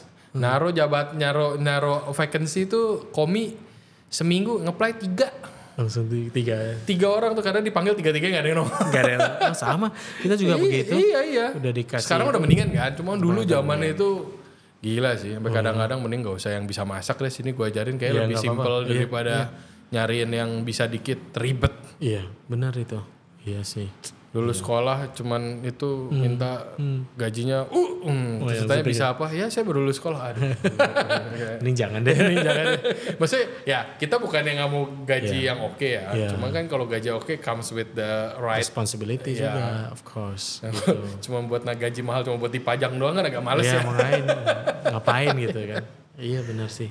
Iya. Nah ini berarti sekarang dengan rame kayak gitu pasti kan kepikiran juga buat maintain serame itu terus juga kan nggak gampang kan. Plus Bali juga lagi begini terus agak nih. Up and down, benar. Up and down, downnya lumayan ngap lagi. Iya. Sekalinya up macet. Iya. Males kecanggung sekarang. Aduh. Nah itu gimana nih? Especially tahun ini ya. William menghandle-nya gimana? Jadi sebisa mungkin aku selalu update menu baru sih. Oh, jadi aku nyenengin repeater sendiri dulu. Iya, pokoknya. Jadi setahun sekali biasa aku ganti menu. Nah mungkin itu kecuali salah menu-menu satu. tertentu lah yang emang signature. Iya, 70% pasti ganti. 30% yang best seller nggak pernah ganti. Oke. Malah ada beberapa yang dari hari pertama masih ada sampai sekarang. Tapi yang 70% ganti, menurut aku itu lumayan, itu jadinya banyak tamu itu ada yang baru bisa nih. Balik lagi. Ya, dan gantinya kan lumayan banyak 70% langsung. Jadi tamu pengen coba yang baru. Biarpun di tempat turis ya, kalau di tempat turis kan banyak yang mindsetnya ngapain gue pusingin ntar gue ganti lagi orang. Iya, meskipun tapi yang repeater banyak juga. Lumayan, kita banyak. Yang punya usaha sekitaran kita juga sering sensorium. Gue lumayan yakin sih kalau mau punya bisnis retail F&B, at least kejar half harus repeater sih. Iya, itu penting banget. Kalau 80% turis pasti ngap lu ngerjainnya. Iya. Karena mereka nggak selamanya. Karena ada wave-nya kan. Iya. Wave-nya nggak ada terus mau ngelayanin siapa? Iya. Pegawai dipajang doang udah jadinya kan. Iya loh. Iya. Repeater juga banyak ya berarti. Kita lumayan sih. Karena yang gue tahu Korea juga yang long stay juga banyak loh. Banyak yang punya usaha di sini. Yang punya usaha di sini. Iya, server. Yang cuman buang duit di sini lama juga banyak sih. Gue juga nyadar kayak karena Korea kan mahal ya. Compare Bali tuh beda banget. Bisa mereka kerja setahun nabung udah gitu di sini bisa tinggal 2 tahun ya. Kalau cuma surfing doang ya. Beda banget ya. Makan sensorium seminggu sekali masih cukup. Masih bisa lah ya. Tiap hari aja gak apa-apa. Aduh. Nah itu awal-awal juga kan banyak orang Jakarta juga gue inget kan. Banyak. Sampai sekarang juga masih banyak. Masih banyak gitu. Malah orang Australia banyak gak? Kita orang Australia nggak gitu. Kita itu lebih banyak orang sekarang Asia, Korea, Thailand ada beberapa. Thailand juga. Ada beberapa. Indonesia, Jakarta, Surabaya, Bandung, Medan itu lumayan gitu. Kalau luar negeri sekarang kita dulu sempat banyak itu orang Rusia sebenarnya. Iya, siapa sih dulu semuanya ya. Cuma sekarang agak berkurang. Soalnya banyak. Ya itulah. Tahu-tahu lah ya. Tapi gue jujur ya, gue bersyukur sih sama yang Rusia itu. Kenapa? Karena gue yang ngidupin gue mungkin kalau nggak ada Rusia itu gue ngerasain kayak lu tuh. 6 bulan gak ada siapa-siapa. Karena zaman itu Rusia banyak banget. Iya. Dan mereka dibenci sama another expat. Jadi mereka harus choose place wisely kan. Jadi gue lumayan dapat Russian money-nya lumayan banyak wah di sini. Tapi mereka nggak pernah aneh-aneh di sini. Enggak. Oh nggak pernah ya? Karena mungkin jauh ya dari kampungnya dia. Kita sering loh. Karena mereka ngegeng kan. Iya, Mereka kalau selalu udah geng punya. mereka ya sebenarnya sama orang Surabaya sama. Oh, Orang-orang kita juga sama. Kalau udah rame ribet, ribut kan. Udah ribut. Iya. Sama sih. Soalnya yang datang ke sini tuh rata-rata yang berdua sendiri. Oke. Mungkin yang datang kalau rame-rame rese ya. Sejujurnya ya, banget lah. Itu Nah rasanya sekarang itu mungkin on that topic biasanya tuh. Gue selalu wondering karena bisnis gue nggak di Canggu guys. Iya. Jadi gue selalu wondering sama yang di Canggu, pusat Canggu. Iya. Biasanya tuh turisnya aneh-anehnya lucu-lucunya tuh gimana kalau yang keseringan terjadi? Oh. Let's start dari yang Russian dulu deh. Emang kalau ribet tuh biasanya ngapain? Mereka itu Ini disclaimer ya, nggak semua. Nggak tapi semua, banyak. benar. Tapi banyak. Tapi banyak. Nggak semuanya orang itu Iya. jahat. Ada yang baik. Ada aja yang asshole, cuman yang baik juga banyak. Benar. Ini kebetulan Iya, aja kayak kebetulan. ketemu yang. Jadi Dan mereka makin dari rame yang tolol makin banyak kan makin pasti. banyak. Iya gila banget. Pas pindah berasa banget gak? Berasa Tahu-tahu banget. jadi kayak kok beginian makin banyak. Iya beneran. Dulu kayaknya nggak sebegitunya. Tapi ya jadi Biasanya gimana kalau yang Russian? mereka itu kita itu sampai kenal orangnya. Mereka itu sering bawa tamu orang mereka datang ke sensorium bukan untuk pesan makan sama minum. Terus ngapain? Mereka pinjam tempatku untuk photoshoot mereka. Photoshootnya benar-benar yang pakai Tapi lampu. gak masang-masang? Gak mau. Jadi mereka itu selalu bilang, oh saya tunggu teman saya dulu di belakang katanya. Oh ya kita pasti persilakan. Tapi selama setengah jam mereka tunggu, mereka itu langsung set up kamera, foto-foto pakai baju bikini, ganti di toilet beberapa kali, Si foto-foto. anjing bikin katalog di sana? Iya itu, parah banget kan. Aku kesel dong. Aku bilang kalian mau pesan makan gak? Katanya kenapa kamu itu? Kan saya masih tunggu teman saya gitu. Ya pesan sesuatu kayak gitu. Ya tunggu sabar katanya. Malah mereka yang marah. Iya, galakan mereka. Galakan mereka dan aku kan gak pengen make a scene lah. Iya. Jadi kita Karena yang udahlah, lain juga kan pasti dapat Iya. nggak enaknya kalau sampai ribut ya. benar. Jadi kita udahlah gitu kan. Ya udah kita ignore. Temannya datang nggak lama kemudian pergi. Nah itu sekali. Terus beberapa hari kemudian datang lagi orang yang sama tapi bawa grup yang berbeda. Kali ini mereka foto produksi tas. Gue nggak banget. Masih berani dia datang Iya, lagi. tapi selalu dia satu yang sama nih. Tapi dia bawa temannya beda, kayaknya model yang berbeda-beda gitu. Udah karena aku udah kenal, aku bilang kamu jangan begitu dong. Aku bilang kan kita kan banyak yang lagi ngantri juga. Iya. Kamu mau makan atau minum? Ya udah saya pesan es latte 1. Jadi benar-benar pesan 1. Jadi kita nggak bisa ngapain-ngapain. Ya udah dia duduk aja selama 1 jam minum es latte, foto-foto aja gitu. Jadi kan aku kayak nggak bisa ngomong apa karena dia udah pesan sesuatu gitu kan. Ya udah setelah itu dia pergi. Terus hari ketiga dia datang lagi nih. Datang lagi. Nah ini yang udah mulai agak kesel itu karena dia panjat ke meja aku yang outdoor. Naik ke meja. Terus bergaya foto-foto itu. Aku yang udah kesel banget. Aku yang langsung keluar. Aku bilang kalian kenapa kamu terus pakai tempat aku untuk itu. Terus dia langsung menyalahkan kenapa kamu bangun sesuatu yang bagus. Apa hubungannya? Not for you, man. Ya gitu. Apa hubungannya gitu. Gak masuk akal kan. Terus dia langsung marah, terus dia malah foto-foto aku katanya dia itu blogger terkenal di sana. Terus aku bilang, it's okay, aku enggak. Kalau itu follower lu mending gak usah datang sekalian sih. Ya mending gitu kan. Terus dia kesel, dia pergi. Nah sempat berhenti nggak ada lagi, tiba-tiba 1 bulan lagi datang nih. Tapi grup yang berbeda, nah ini lebih aneh lagi. Mereka itu berempat, couple sama 1 tukang foto. Yang couple ini sampai di dalam di area makan kita, misalnya kita lagi mau makan, di samping itu mereka ciuman tuh. Terus yang 1 tukang foto terus aja. Itu aneh banget ya, rese banget gitu. Dan tamu kita ini udah rasa nggak enak gitu, ngapain mereka? Tapi dia pesen? Nggak pesen, mereka benar-benar cuma datang. Shit. Mereka keluar bentar ganti baju, masuk ke tengah-tengah langsung yang benar-benar Dia pre-wed di situ. nggak tahu deh. aduh. Tapi ceweknya pakai baju bikini, cowoknya itu yang pakai baju yang kelihatan dalamnya gitu. Gue gak dapet begitu. Wah itu gila banget sih. Terus 1 lagi yang foto-foto gitu. Terus aku langsung yang kesal, aku bilang kamu ngapain gitu kan. Terus dia langsung bilang emang kamu raja di sini ya katanya. Ya gue yang punya tempatnya. Ya aku bilang aku punya tempat. Katanya no this is a public space katanya. Lu pikir WC umum? Wah gila deh. Itu yang itu. Terus terakhir cowoknya itu mau berantem tuh. Cowoknya kayak mau pukul gitu kan karena orangnya besar tinggi. Terus aku mundur, ada security kita, untung ada security, masuk security kita. Dia nampak security pergi langsung. Nah setelah itu kan mereka tahu kita cuma buka sampai jam 5 sore nih. Ternyata mereka itu sering datang ke tempat aku malam, pakai tempat aku untuk foto. Nah selama ini aku nggak tahu, sampai one day aku lagi mau preparation bikin menu baru. Jadi aku di dapur itu sampai malam. Terus tiba-tiba pas kalau pernah, belum pernah, kayak Mas kan pernah ke sensorium tuh, pintu masuk entrance kita itu kan bisa lihat ke dapur, ada kacanya lah.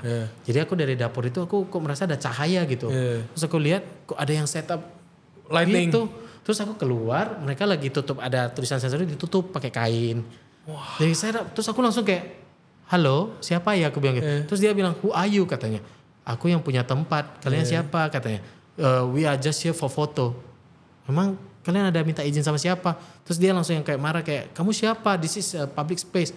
Enggak, aku bilang aku tinggal di sini loh. No, malah dia yang kayak, aku langsung suruh pergi. Terus mereka nggak mau pergi awalnya. Mereka masih tunggu teman yang lain. Gak lama bareng-bareng datang temannya. Aku bilang aku ancam. Aku bilang aku mau telepon polisi. Kalau kalian nggak pergi, aku telepon polisi sekarang gitu. Terus mereka gara-gara aku ngomong polisi baru pergi. Nah pergi terus aku ke sebelah kita itu ada Nyaman Hostel. Nah ternyata security-nya baru ngomong. Itu semua orang yang tinggal di sana. Iya mereka itu enggak, bapak security-nya bilang sebenarnya tempat kamu itu malam itu sering tuh ada orang foto-foto orang itulah. Kata dia parkir tempat kamu. Terus foto-foto dia kira aku tahu. Jadi dibiarin gitu kan. Ternyata aku juga nggak tahu, dan dari security kan nggak mungkin ngusir, bukan tempat dia kan. Nah dari situ baru aku rantain tuh. Sekarang kita tempat parkir kita rantain semua gitu. Gue dari awal sudah gue rantain sih. Depan soalnya ada hotel nggak jelas kan. Dia ada cerita lucu ya. Depannya tempat gue tuh ada awal-awal gue nggak rantain juga. Jadi gue rantain gara-gara kayaknya di depan tuh hotel jelek. Oke. Jadi dulu awal-awal bakmi gue tuh kan buka pagi. Jadi orang yang habis booking cewek makan ya di bakmi gue. Dan gue baru nyadar kalau dia parkir mobilnya the whole night di parkiran gue. Gue juga awal dari situ baru kayak wah kurang ajar ya orang ya. Baru gue gembokin, biarpun awalnya bersyukur ya kan dapat omset. Toh kok nggak ada, mau siapa yang makan gue nggak peduli kan. Pokoknya datang cuman ya after wall ya tutup lah. Maksudnya kan ini rumah kita ya kalau bisa nggak usah yang aneh-aneh. Tapi abis dari itu bikin kayak house rules gitu nggak buat kita bikin house rules. Makanya sekarang kita ada house rules dan kita malah bikin tulisan Rusia juga. Ada satu tulisan Rusia. Jadi saya suruh istri minta tolong lah type gitu kan. Kita cari, kita di tulisan itu kita ngomong tempat kita ini kan tempat makan, bukan tempat photoshoot. Kalau mau photoshoot pasti ada tempatnya bisa kalian sewa. Jangan di tempat kita gitu, atau at least minta izin lah. Dan gitu. banyak juga tempat di Bali yang bagus, ujung-ujungnya kasih minimum karena ekspektasinya datang pasti mau foto. Tapi yang kita kan enggak ya, kita kan bikin jualan makanan. Kita kan jual makanan. Mending gak usah datang kalau gue mah daripada lu bayar minimum tapi lu bukannya makan malah foto-foto ya. Malah bikin pusing gitu kan. Itu kan maksudnya ya tiap orang beda lah mau bikin bisnis mau terserah. Soalnya kejadian ada di salah satu afiliasi kita juga. Nge-TikTok nih. Gak cuma nge-TikTok, dia TikToknya jogetnya sampai muter-muter. Sampai itu tipe yang masuk ke frame, keluar ke frame, muter lagi. Di depan kafe gue bilang, wah anjir hebat sih confident-nya. Cuman kan gue gak ngerti, ini gue juga kadang-kadang pengen bahas nih. Mumpung ada Willem bahas lah.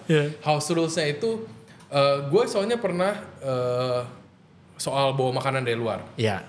Itu gila. Dan menurut gue kayak, kalau semuanya harus gue tulis, nggak cukup space-nya, gue mau nulis apa lagi di sini? Banyak kayak kitab di sini kalau maksudnya. Cuma kan respect maksudnya respect tempat bertamu kan is a common rules kan.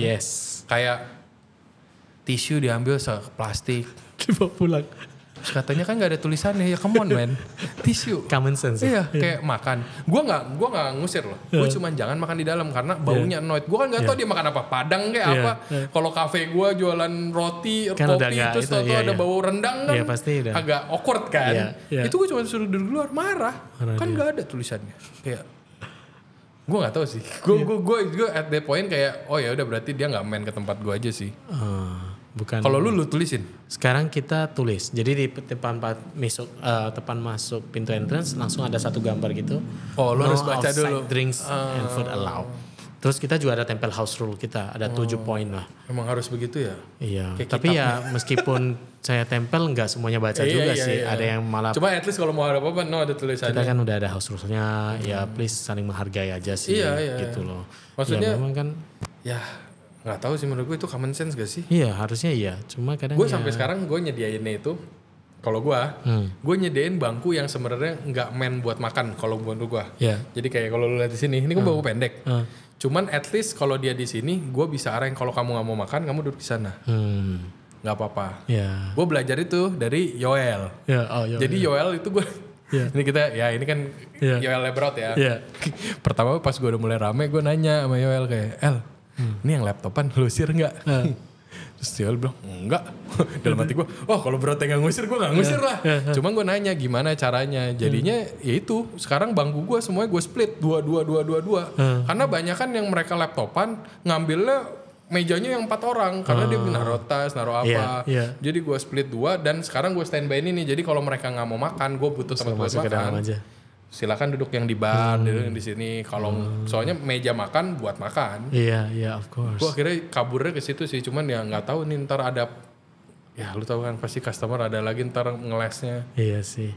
Tapi ya kalau kita sih untungnya dari awal itu mungkin mindset orang datang ke Century itu untuk makan doang gitu.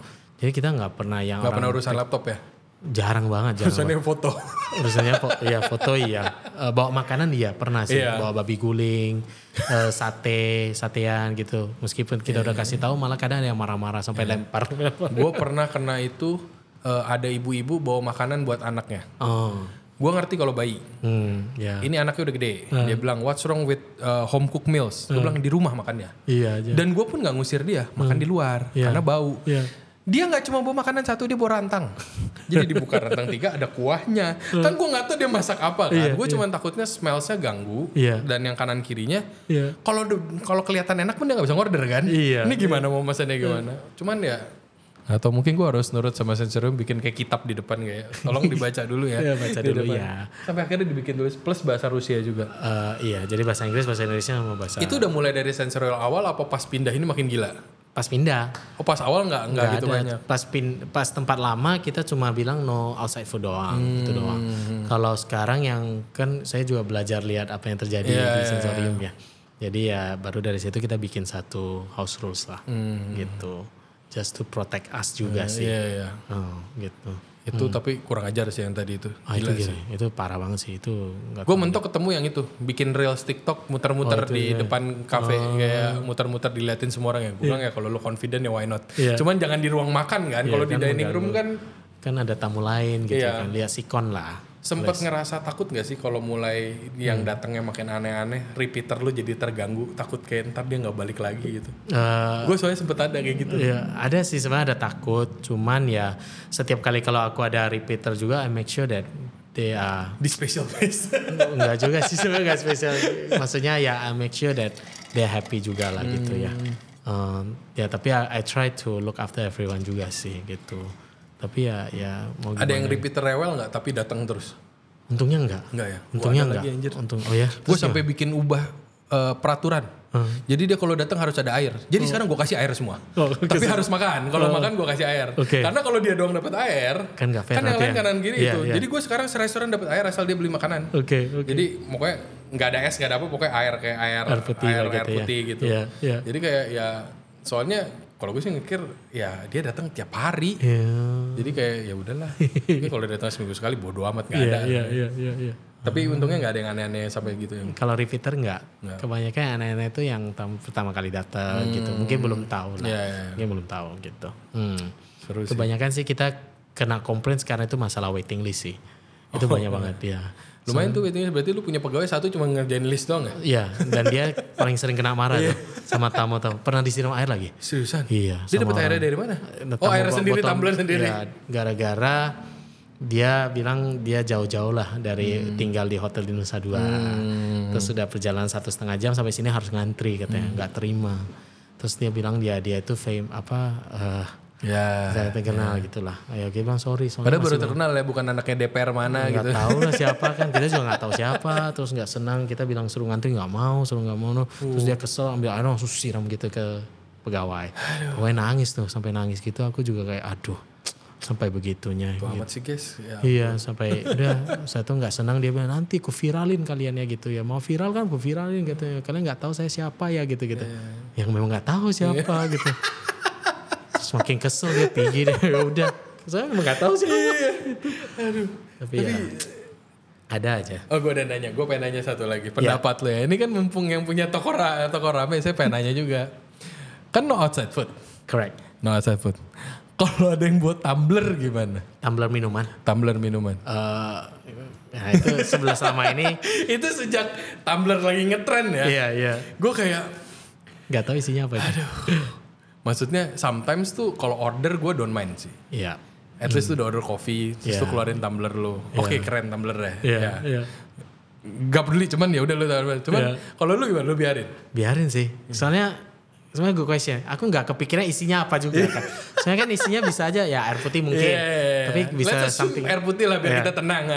Sama ini sih aku biarin. Yang misalnya mereka bawa coffee dari toko lain, itu aku. Ya cuma gitu, there's no way to check. There's no way to check. Benar. Jadi ya aku ya udah tutup mata sebelah aja, udahlah nggak apa-apa lah. Please gitu. ya guys. Yang pakai tumbler. Kita worry. Mungkin harus cek satu persatu. Masa kita bukain kan gak mungkin kan. Saya coba dulu dikit boleh gak ya?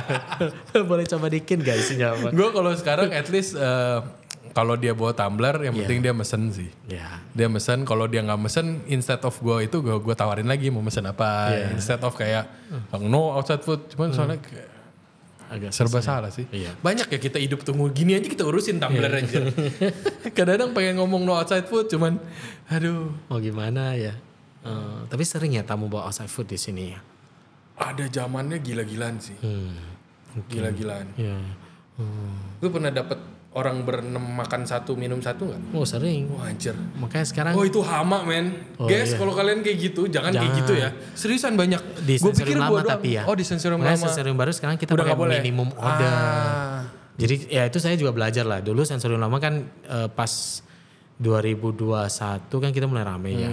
Udah mulai banyak ada yang ngantri gitu. Kan kasihan juga yang ngantri. Ada grup 12 orang pesan satu burger suruh kita bagi 12. Gimana kita bagi 12? Gue gak bisa, paling bisa bagi 4. 12 katanya. Terus lokal kan? Hah? Terus lokal kan? Boleh ngomong. Iya sebenarnya iya. Cuma iya. Gue sekarang ya bukan apa-apa guys. Kalau udah ada high ace parkir gue deg-degan. Gue gak mau ribut kadang-kadang tuh kalau lagi nggak gitu rame ya.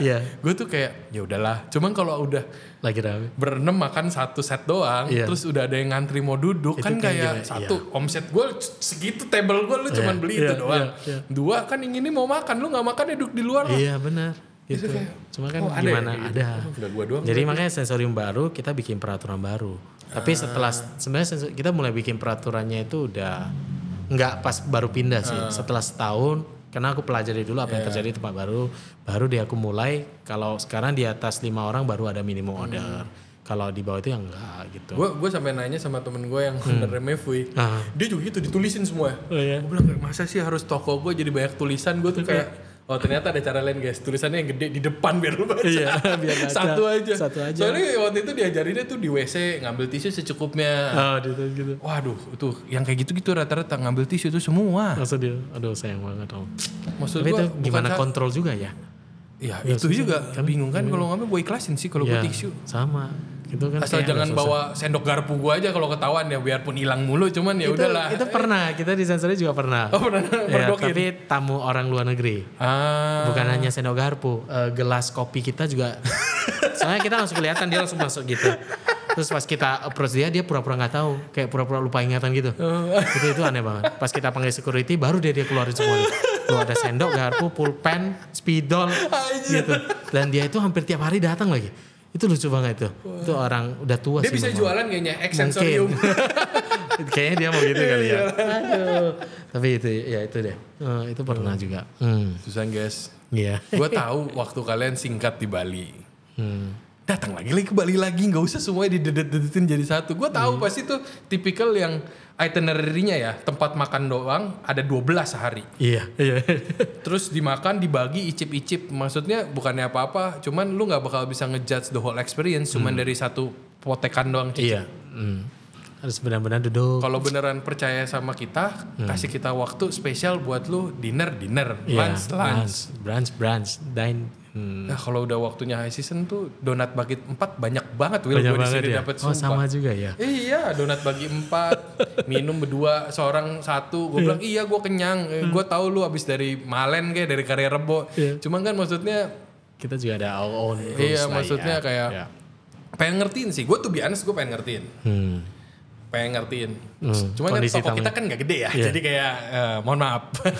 Kan perlu survive juga ya untuk karyawan kita semuanya. Iya maksudnya kan mereka depend on it. Yes. Depend on it sama how well kita run the business kan. Kalau kita biarin kayak gitu kerja capek rame doang tapi servisnya nanti keterusan deh. Iya. Ya menurutku ya saling pengertian aja sih hal ini, iya nggak sih? Saling pengertian. Gue ada satu lagi mau cerita. Iya. Ada influencer berlima, dengerin nih, kalau pasti tahu. Dia datang ke sini nggak pesen minum, pesen donat berlima, pesen donat 2. Terus dia ngepromosin barangnya orang lain di sini. Wah, itu apa itu? Gila banget. Waduh, gila. Seru sih, seru. Nih dapat tempat curhat saya akhirnya ada juga. Biasa dulu kayak gini-gini gue nanya Yoel. Yoel gue kan rame kan nanya. Ya gue kan yang baru mulai di Bali, gue juga banyak coba nanya kalau kalian biasa gimana. Sedangkan ada di Canggu udah mulai ada beberapa yang no laptop juga kan. Iya. Kalau gue sih sebenarnya asal lagi jamnya makan lu nggak laptopan gue don't mind sih. Maksudnya jam nanggung terus lu datang laptopan ambil hangout selama masih ada tempat available ya. Iya. Cuman ya. Intinya mah Cina guys, gak mau nolak duit. Cuman ya mau kan cuan. iya mau cuan. Waduh nih. Aduh seru banget. Plan ke depannya nih Sensorium nih gimana? Sekarang udah mulai ada event-event nih, biasanya udah mulai orang-orang kayak gini udah ada plannya. Dia orang-orang kayak William ini gak mungkin dia do something gak ada planningnya. Iya. Nah ini planningnya apa nih ke depannya? Untuk Sensorium? Buat the whole thing, buat William lah. Untuk aku. Buat William. Kalau buat Sensorium masih manggil Antonnya juga. Masih manggil Antonnya. Kalau buat the whole thing lah, buat yang pribadi, masih pengen dikejar sama William ke depannya. Sebenarnya ya, sejujurnya aku itu pengen buka restoran di luar Indonesia. Oke. Pengen banget dari dulu sih. Gak ada yang nyinyumin lagi dong tadi Sensorium. Gak apa-apa.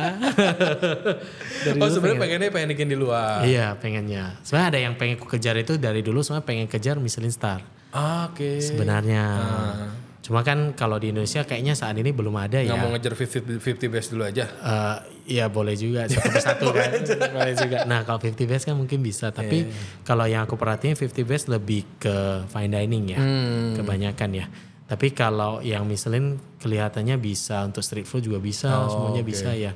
Yang penting lu gak ngincar 3 Michelin Star lah. Enggak. Ngincarnya pokoknya makanan lu diakui sama Michelin Star. Pengennya itu mimpinya sih. That's the dream I think. Berarti pengen deket mana? Thailand? Iya. Benar. Pengennya sih. Three Heads gak pengen? Gak pengen balik ke Australia lagi? Australia cuma one to hit three head doang. Gak ada Michelin juga. Tapi lumayan juga sih. Soalnya dulu karena sempat sedih aja gitu ya di Australia. Tapi kalau disuruh balik lagi one day, why not gitu. Karena aku suka Melbourne sebenarnya. Melbourne like home juga sih merasa. Kecewa sih, cuman tetap suka ya. Tetap suka gitu. Soalnya people are very nice gitu ya. The culture is so good gitu loh. Weathernya juga suka gitu. Tapi ya itu kalau dari pribadi pengen kejar Michelin sebenarnya. Gak mau ngejar 50 best dulu di Indo? Ya kalau ada kesempatannya kenapa enggak juga kan. Kalau ada kesempatan why not gitu. Soalnya yang gue mikir tuh di Bali mungkin ya kalau mau bikin gituan kita bisa ngincar biarpun gak langsung dapet. Gue ngeliatnya dari Pak Kris, Mozaik. Mozaik kan gak yang fine dining banget dari tahun pertama. Iya. Cuma paling enggak tuh bisa di maintain panjang lah karena kan mungkin environmentnya Bali tuh lebih forgiving lah. Kayak gak terlalu mahal, sewanya juga kan gak kayak di kota gede ya. Biar kecuali di Batu Bolong guys mahal. Canggu sih, canggu. Gila-gilaan. Berarti belum ada plan nih buat nambah lagi atau apa di sini? Buka cabang. Enggak cabang, bikin apa yang lain? Ada proyek. Proyek. Ada. Jadi sebenarnya aku ada beberapa proyek yang pengen aku yang bisa di-spill dulu aja nih. Sebenarnya pengen banget bikin ini fried chicken and beer, specialty fried chicken and beer gitu. Dari dulu suka makan fried chicken, beer. Sensorium tuh buka jam berapa sore? Jam 5. Oh, nggak pengen bikin lanjutannya? Dulu sempat buka dinner sebenarnya. Oh, dulu sempat buka dinner. Tapi dulu buka dinner itu nggak tahu kenapa nggak pernah rame. Nah, tapi semua struggle di sana sih tempat brunch kayak ada beberapa juga kan mereka coba buka lunch kan karena nggak tahu ya kalau buat gue ya. Iya. Karena orang kan datang ke tempat kalau di Bali tuh nyari experience. Iya. Brandingnya Sensorium mungkin udah terlalu bagus di brunchnya. Benar. Kayaknya mindset orang itu. Iya, mindsetnya tuh udah kebentuk kan. Brunch, bukan dinner gitu. Pasti mempertanyakan kalau ada orang kayak gue dinner di Sensorium ngapain lo? Ngapain ya? Salah tempat deh kayaknya gitu kan. Ya mungkin karena itu juga. Jadi ya udah kita sekarang benar-benar fokus udah brunch aja gitu. I mean my staff is happy, I'm happy, everyone is happy, udah it's okay gitu. Tapi pengen jadi my second project itu sebenarnya pengen buka fried chicken and beer. Only but specialty in that. Terus yang ketiga itu pengennya burger. Burger place. Nah keempat baru sebenarnya pengennya agak fancy fine dining gitu sebenarnya. Tapi Cantonese style. Realistis banget nih dia nih. Dia mau ngumpulin duit dulu. Saya kebanyakan dulu. Kurang ternyata sensorium. Saya dulu aku pernah waktu di Melbourne kerja sama, kalau pernah dengar View de Monde. Belum. Jadi one of the best restaurant in Australia lah. Jadi dia itu fine dining. Chefnya itu salah satu judge di MasterChef Australia. Shannon Bennett. Chef Shannon Bennett. Terus pernah ngobrol sekali dia bilang kalau mau buka fine dining itu jangan restoran pertama. Karena kebanyakan fine dining itu nggak making money katanya. Malah mereka itu semua kebanyakan lost money katanya. Tapi mereka itu udah pasti udah punya usaha lain katanya. Yang making money, jadi di sini tuh kayak playground mereka untuk itu gitu. Kalau zaman dulu kan pas zaman kita sekolah kan orang bikinnya fine dining, begitu bikin bistro buat nyari duitnya. Iya, kebanyakan gitu. Kalau ini dia nggak jadi balik lu bikin dulu yang make money baru bikin itu. Betul, gitu. Jadi aku pikir oh ya udah gitu. Sama lagi planning gue juga gitu. Gitu. Ya, realistis aja lah kalau kita mau idealis kan harus pakai duit sendiri. Satu, dua nggak murah. Nggak murah. Iya pasti nggak murah. Apalagi sekarang makin lama makin mahal loh. Semuanya so expensive gitu. Kurang tuh sensorium serame itu. Buat bikin fine dining kurang untungnya. Kalau sensorium enough. Oh enough. Malah sebenarnya if one day karena kan sensorium tinggal 2 tahun ya. Oktober 2020 nggak tahu lah nextnya apa tetap di tempat yang sama atau enggak. If I had another chance mungkin aku mau kecilin kembali. Tapi yang nggak udah mulai muak sama orang lain. Bukan muak. Bukan muaknya sih, bersyukur juga sih. Dia kangen sama orang ngantri di trotoar gitu. At least a little bit bigger, maksudnya lebih smaller sedikit slightly dari smaller lah. Ya, tapi yang masih bisa aku semuanya. Karena aku merasa ketika aku punya tempat yang kecil sama yang besar sekarang itu beda. Bedanya itu di vibe-nya beda. I mean tempat dulu aku masih bisa yang satu persatu aku approach. Kalau sekarang itu udah nggak gitu bisa. Karena when one table ada problem. Kalau makin gede lu harus makin banyak tutup sebelah mata nggak sih? Iya itu benar juga. Benar. Juga sih salah satu yang kalau kita susahnya kita sayang banget kan. Iya. Makanya pasti biarpun kita menutup sebelah mata tuh isinya yang pahit nih kadang-kadang. Iya kadang di sini. Tapi yang mau gimana kan gitu. Oh jadi kalau sampai hampir pindah pengennya malah bikinnya yang lebih padat. Kecil sedikit lah gitu. Sedikit. Bikin tempatnya juga lebih agak. Kalau sekarang itu sebenarnya sesuai baru itu memang agak besar. Tapi kursi meja sama satu itu agak nempel. Agak sedikit nempel. Jadi orang jalan itu agak susah lah gitu. Jadi ya. Buang lah berapa meja. Jangan dibuang juga sih. Dikurangin. Biar experience-nya lebih dapat lagi gitu. Tapi belum mulai nyari-nyari tempat nih buat yang tadi burger, ayam. Sebenarnya tempat ada beberapa sih, ada yang offer gitu. Nih abis ini nggak lama banyak yang WA dia, lu yakin bro mau begini? Ayo kapan gas? Tapi belum ini aja sih. Soalnya kalau memang aku mau buka sesuatu, aku belum mesti yakin dulu sama produknya sendiri gitu. Dan for me kalau untuk fried chicken ya, for me kayaknya the best one menurut aku Korean fried chicken for me. Menurut aku. Jadi kayaknya pengen ke Korea dulu. Gue kangen banget sama boncon. Oh iya, suka banget boncon. Gue kangen banget sama boncon. Sini kita nggak ada kan Korean fried chicken. Oh dulu ada? Dulu ada boncon. Dulu zaman William masih di Australia. Di mall beneran Cin. Boncon tuh enak banget dulu. Dia tuh menurut gue terlalu idealis, tempatnya kecepatan, waktunya kecepatan. Oke. Dia tuh yang tipe double fry-nya satu di oven. Wah. Jadi di fry terus dikasih tuh, di technicalnya dijabarin buat jualannya. Nah cuma kita doang anak dapur yang kayak wow, lu niat banget. Dulu sempat namanya boncon di Indo. Itu cabangnya dari Korea juga. Oke. Cuman udah nggak lanjut. Kangen guys, kalau ada yang mau bawa lagi franchise-nya boncon, saya mau makannya aja. Gak ada duit mau invest. Kita yang buka aja. Kita bisa tiap hari makan Korean fried chicken. Itu sih.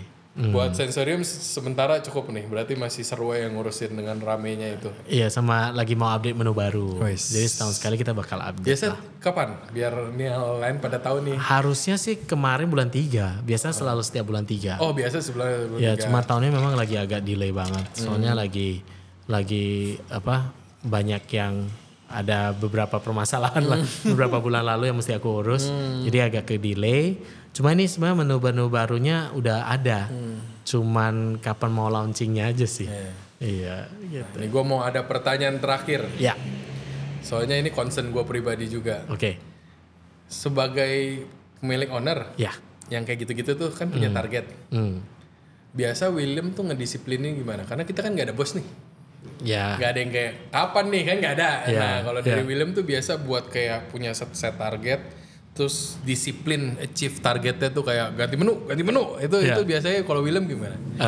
Buat ngedisiplinin ini tuh biar untuk kayak diri sendiri. Buat diri sendiri kan itu kadang-kadang punya bos enak juga buat kita. Ya, ingatin kita terus ya, kayak kasih kita deadline gitu. Kita kan udah istilahnya kayak anak gede lah ya, harus sudah tahu harus geraknya kapan. Nah, cuman biasa kalau William gimana nih buat kisi-kisinya buat ngedisiplinin diri sendirinya itu?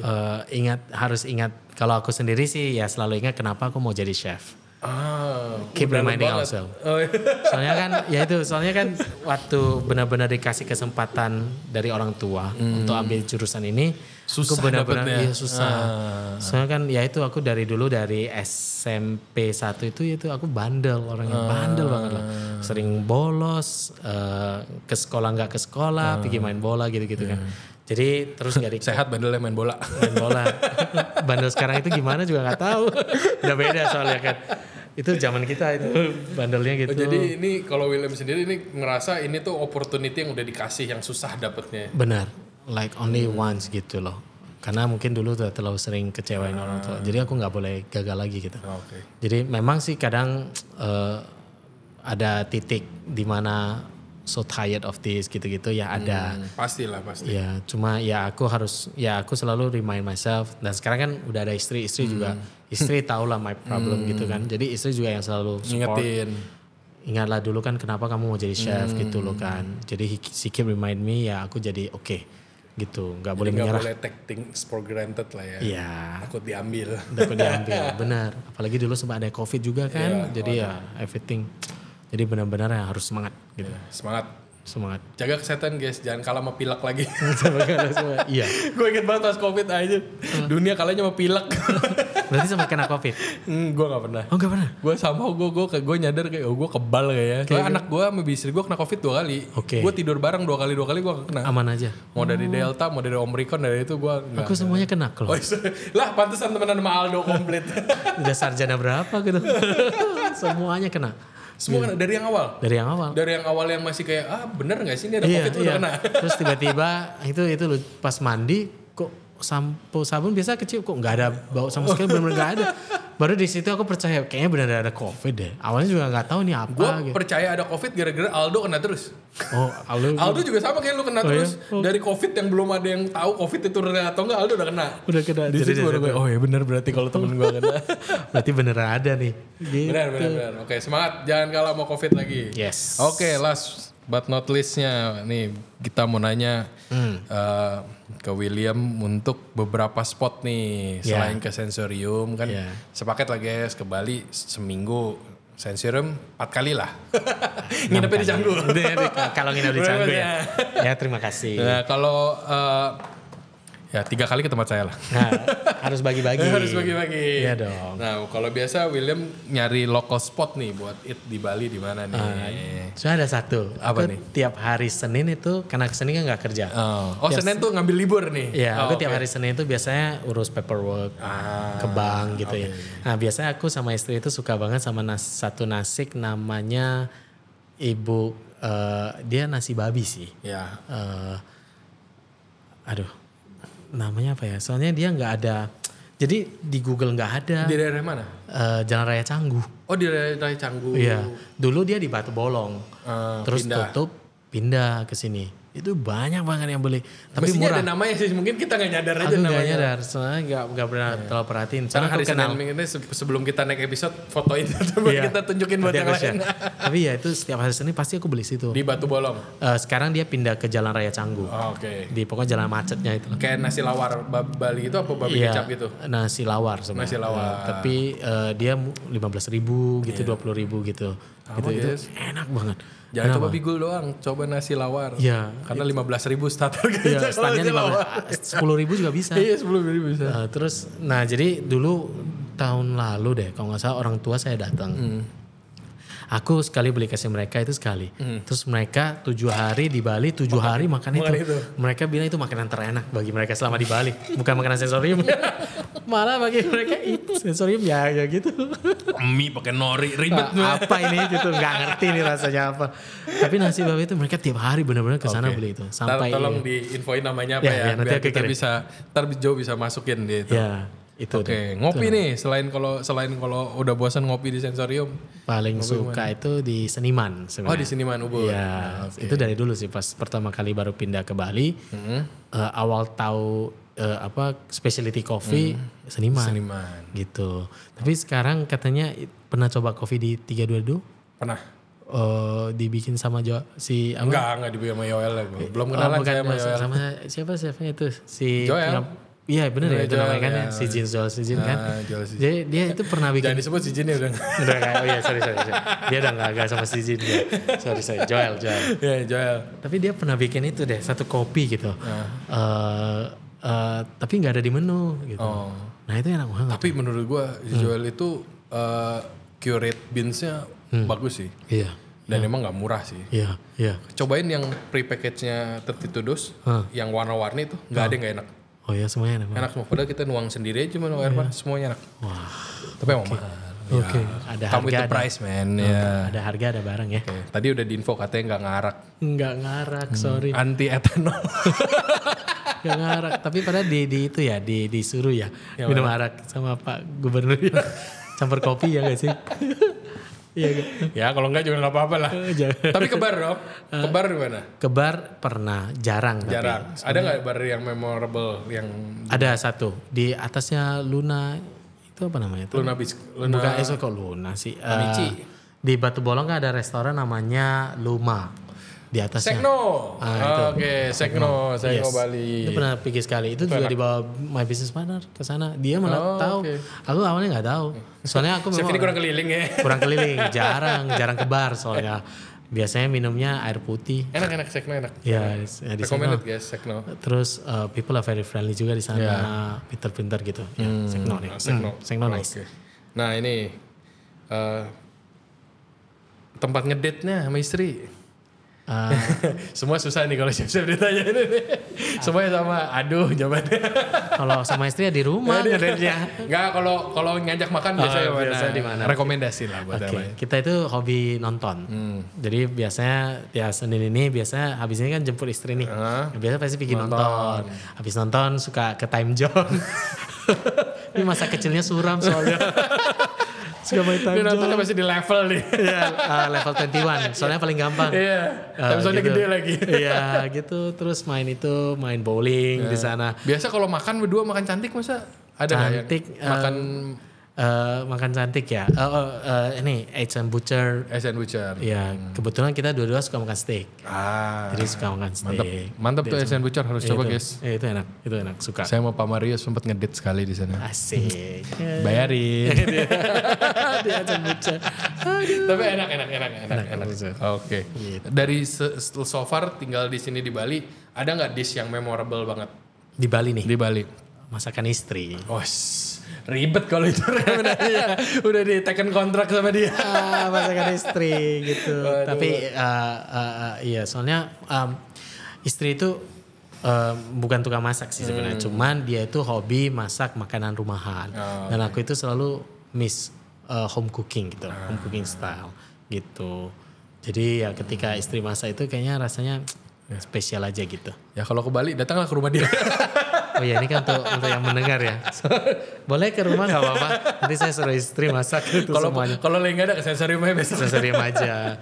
Tapi selain itu yang memorable ya. Babi guling samsam mereka. Oh sama mereka. Ya tapi bukan yang di Seminyak. Yang di masuk itu. Yang Tabanan gak sih dia? Iya arah ke sana. Ya, yang OG-nya ya, OG-nya. Benar. Iya itu kita juga sering ke sana. Enak sih itu enak. Gitu. Terima kasih banyak, seru banget. Terima kasih. Jangan kapok-kapok. Kita panggil lagi ngobrol-ngobrol lagi di sini. Enggak dong. Terima kasih seru udah diundang. Jarang nih ngeliat muka dia. Ada ke sensorium pasti nampak terus. Kalau jadi inget ya kalau mau sensorium, kalau mau disenyumin namanya jangan datang Senin. Jangan datang Senin. Selasa sampai Minggu deh. Okay. Thank you bro. Thank you juga. Thank you. Sama jangan kapok. Thank you. Oke. Thank you semuanya buat yang udah dengerin. Kalau kalian masih penasaran, kalian bisa cek langsung ke Sensorium. Ya. Semuanya harus coba kalau ke Bali. Dan yang pasti kalau kalian masih penasaran sama podcast ini, follow kita di Instagram ataupun di TikTok di On The Pass Bali. Dan yang pasti jangan sampai ketinggalan untuk subscribe Regensen Radio biar nggak kelewat episode-episode kita selanjutnya. Oke guys, bye. Thank you, bye-bye.